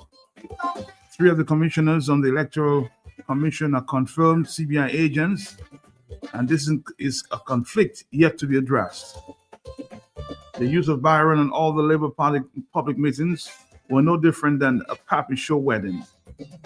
After all these years, we're yet to have people trained for a so-called technology to be used. I refuse to believe Dominicans are that stupid, so I can only conclude it's deliberate chaos. That you owe. Maybe it's in your DNA. You love to hear people fall like a pedophile. It turns you on. How the people want to protest. If I am with your promise, your next sitting on your knees while you're designing your hand for sale. The people are asking for electoral reform. The Constitution is disrespected and cut down. The people have taken enough and they're ready for it to stop. Count your days, count your days, count your days, count your days, count your days.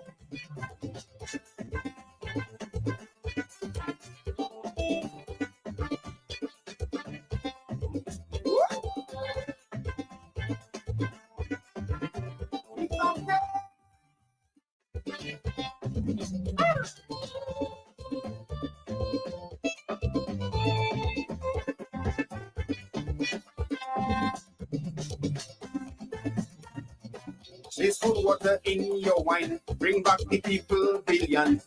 You have had so many chances. Everybody time will come. Well, I know I will have. But I went to confirm on Saturday morning. It was a struggle to get someone who was voting in that same polling station. It's not polling district, it's polling station. You have to get someone to witness in that same polling station where you are voting. It took me a while to find somebody.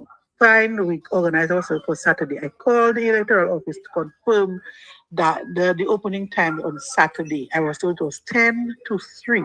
I got there at 10, let me repeat, 10 a.m. to 3 p.m. Okay, that is the opening hours for the confirmation centers on a Saturday. 10 o'clock in the morning, 3 o'clock in the afternoon. I got there at 1:45 on Saturday, and the place was closed, Matt. After I struggled to find someone who come and witness for me, I got someone else to come and confirm so we can go together. The place was closed. We need to know what is going on, Matt. We need to know what is going on because it does not augur well for Dominica. It doesn't sound good to anybody listening overseas Why is Dominica struggling so hard when it comes to election? Every little corner we turn, there is a problem. I mean, I just don't understand it. Why are people so hell-bent on remaining in power that they'll do all that they can?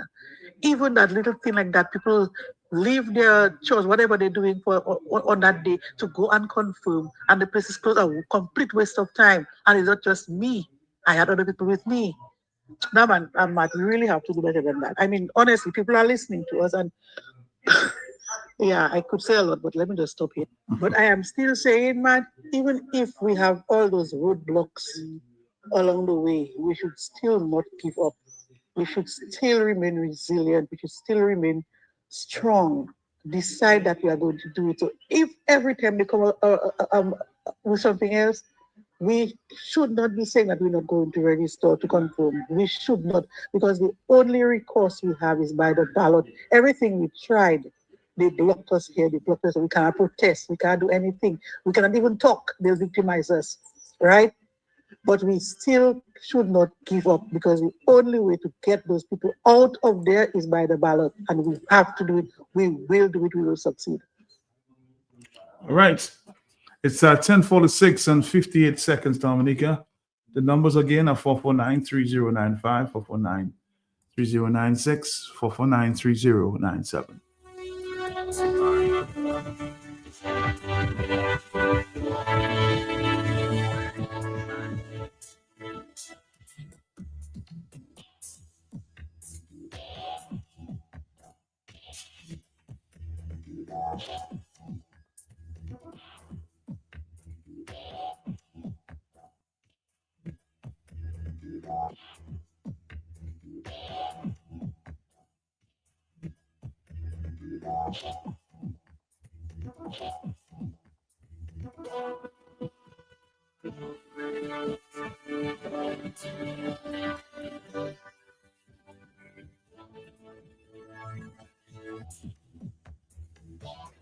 On the telephone, hello, talk to me, yes?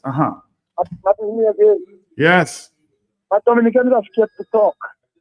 You see the same Checo singing again. Even Calypsonians went soft, Matt. Matt, gone are the days when you used to hear Calypsonians singing out politicians, calling them out, Matt, for their corruption and their actions in society, Matt. You understand what I'm saying, Matt? Not even a multi-millionaire Ibona Fist spoke about Roosevelt Skerrit government, Matt. And Roosevelt Skerrit had one go at him, and he went soft and cold. Roosevelt Skerrit telling him, I'll deal with you after election. We never heard him again. Dominicans must stand up against that administration. We must talk, we must speak out. We must go out there and register, go out there and confirm to take out that corrupt administration from the backs of Dominicans. We must not be scared. We must all stand up and defy that corrupt administration. You see what happened in Venezuela? Maduro has fallen. He has fallen, Matt. And there's no coming back for him. Matt, look, we had another former, I think, BVI. Former BVI premier. Yep. Matt, condone for money laundering, Matt. Matt, so we know those that are taking advantage of us, those that are keeping the poor, you know, to be able to control them. Their days are numbered. And they are coming for them, Matt. So we have one form of assurance that we're not going to stay down all these days. The Trump administration is looking at the Caribbean, and they are going down one by one, Matt. Time will tell. Again, thank you again.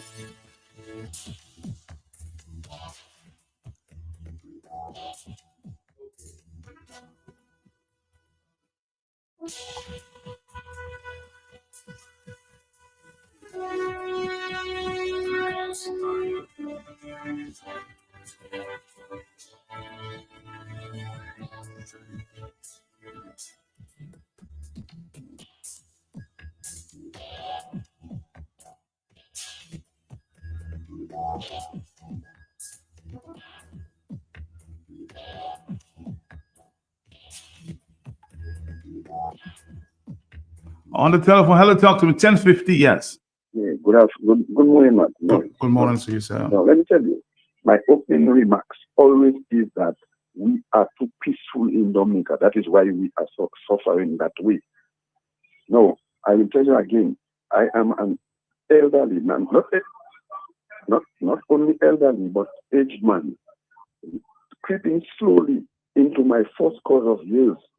And I never see an election so in Dominica. And I have seen all election in Dominica. I never see one like this. Just because the man wants to stay there until.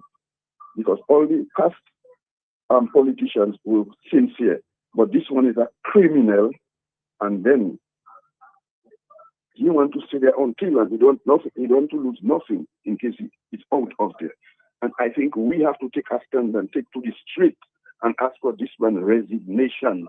And if he does, I know they will not want to resign. But if they don't want to resign, we'll have to have, how we call it, a sort of a war, let's say.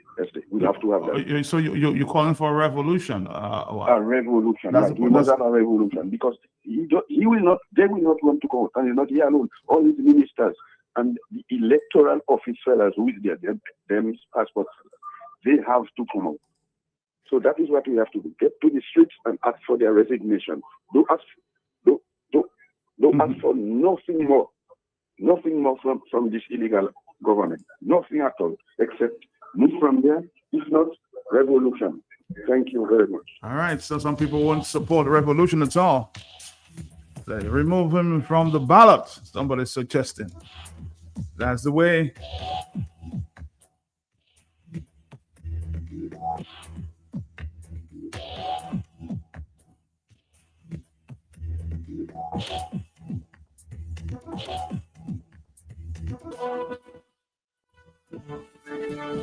Is it for me or am I blind? For Creole Festival, and the process was working. After that, it went down. Is Carnival, the process working again? Is it that they think they would get more labor rights coming to confer? Just a question.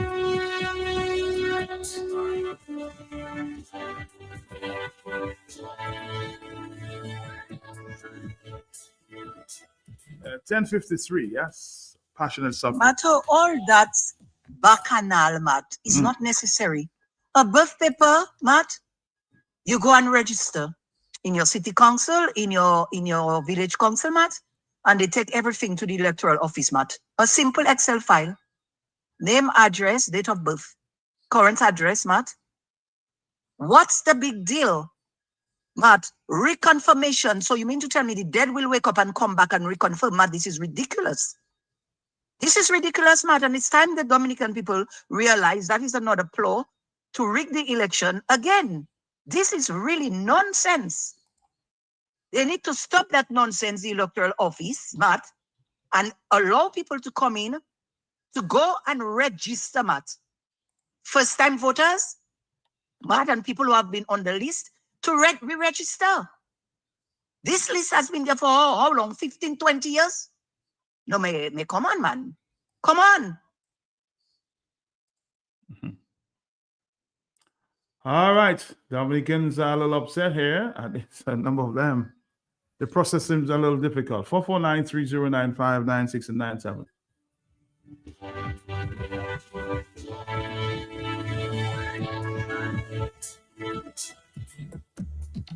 Well, I think the best way to approach this whole electoral process is a complete slate, blank page. Everybody should go register again. In Antigua, it only took about 3 months. So why are we so reluctant to do it in Dominica? If you really want to vote and you're out of state, come register. Come register. Just clean up the slate. Too much confusion on something so simple. That seems so simple.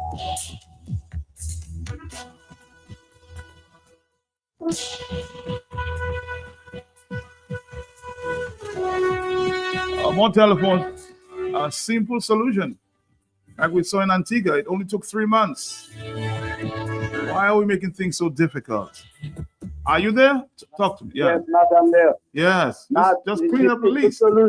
the simple solution you're talking about there and Alex talking about complete re-registration just coming with your birth certificate. The reason why that approach is not been taken on board, anything is the winning legacy has to be kept, or the stealing legacy has to be kept in place. So what we're seeing there is not what we wanted.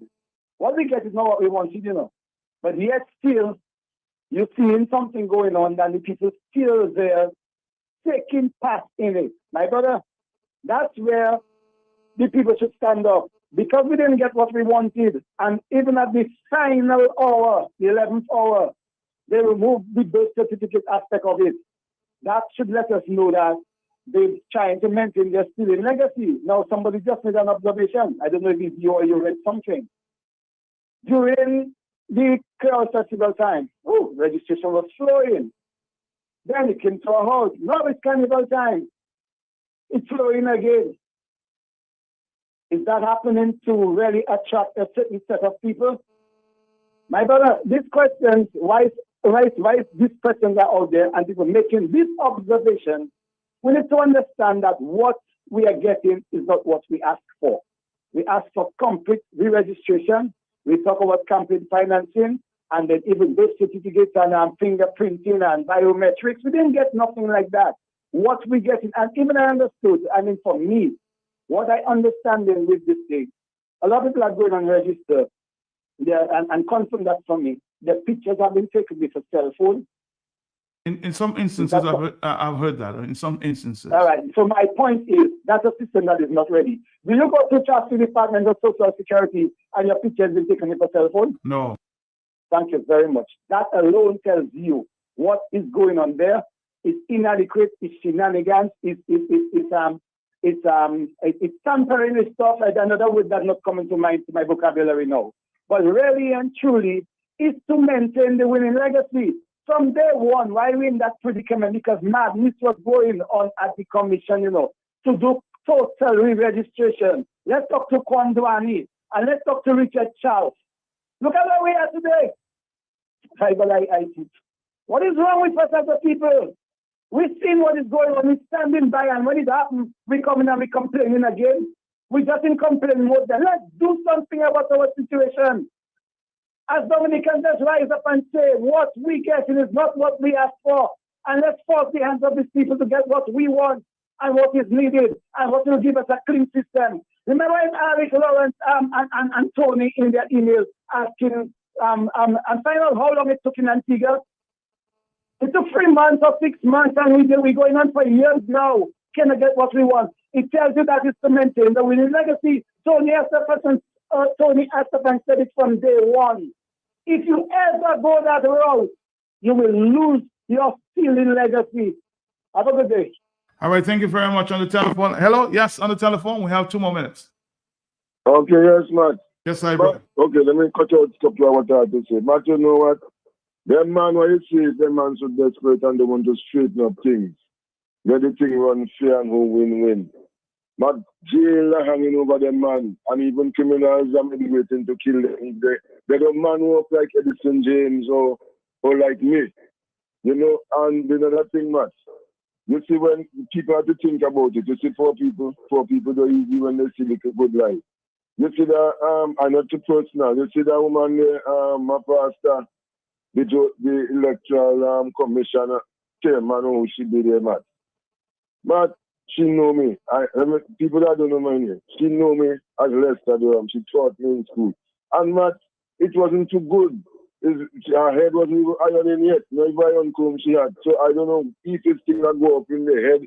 And Matt, another thing, I tell people for the past time, and they want to know this. It's Satan in the Caribbean. Because look at people now, they're saying, Randy Rodney, a preacher. So, Matt, good pastors should be the one that should have the whole government running. Good pastors, I think it would be better. But it's Satan that running it now. And people have to do better. And Matt, it's going to come a time, Dominica will come worse than Pakistan. Not even like Haiti, Pakistan and those kind of places there. So, just wait. And that time, maybe I will join. I don't there no petty talking and protest. You're supposed to deal with people. All right. All right. Again, Commissioner Emily said do something about this, huh? Got to go. We're looking at the situation there in Cuba. At the 1 o'clock hour, there seems to be a fuel shortage. If you go in and you don't have enough fuel to get back out, might be some problems.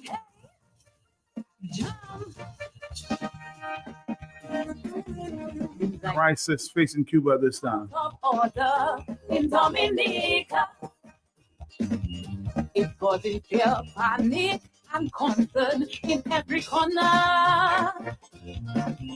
Black Mokobet, Richard, Valerie. Until the 1 o'clock hour, I'm gone. Look the parade of Rosso. So congratulations on your new force. Stay humble, focused, and the war. Lace up your shoe. I have plenty work for you to do. Commissioner Emlita, the vagrants in Rosso Hostel in Detroit. Commissioner Emlita, they busting granny chain running away with it. Clean up the city. We need security to conduct business. It's in our interest to end this madness. Because it cannot be. You can guarantee it's the return of the red badge immediately. Hey.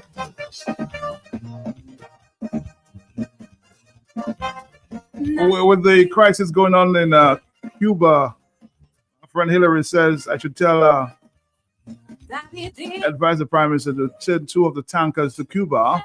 I didn't know that Mr. Skerritt owned tankers. Oh, you mean to help Cuba with the crisis, the oil crisis? It's a very serious situation there. Violence, robbery, kidnapping on the rise. Our citizens increasingly scared to walk the streets at night. On any day, any hour, everything that ends up. Attacking the young, the old, the needy, and business owners. A lot of the airlines have stopped going to Cuba. People love you. So don't be I know we're thinking about our students at this time, huh? pen and paper. We'll talk about this impending crisis there in Cuba. Commissioner Emlita, the murder rate too high in our small country. That's at the 1 o'clock hour. Commissioner Emlita, the accused on bail. It's Bouillon Day today. It's taking long to come. Like all you don't care at all. Setting back president, they losing evidence, making no sense. I tell you it cannot be. All you can guarantee is the return of the red badge immediately. Why?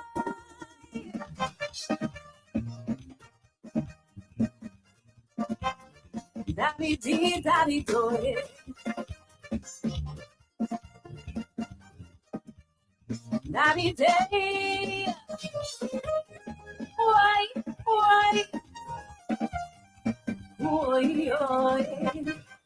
Hey, jump.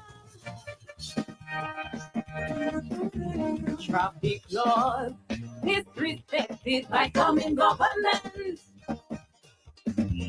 And every day is a speeding and a racing and deadly accident. Friends of labor driving around with no insurance.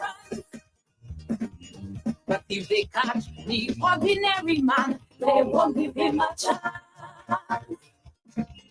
We know you have your special driver. With our checks, you might not bother.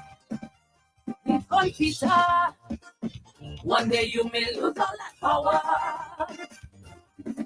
Commissioner Emlita, we need to enforce a lot of speed limits.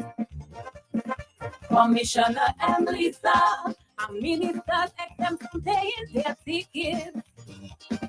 We know it's the Malay way. That's always have to pay. For people negligent and incompetent, do you have a conscience? Darling, it cannot be. All you can guarantee is the return of the red band immediately.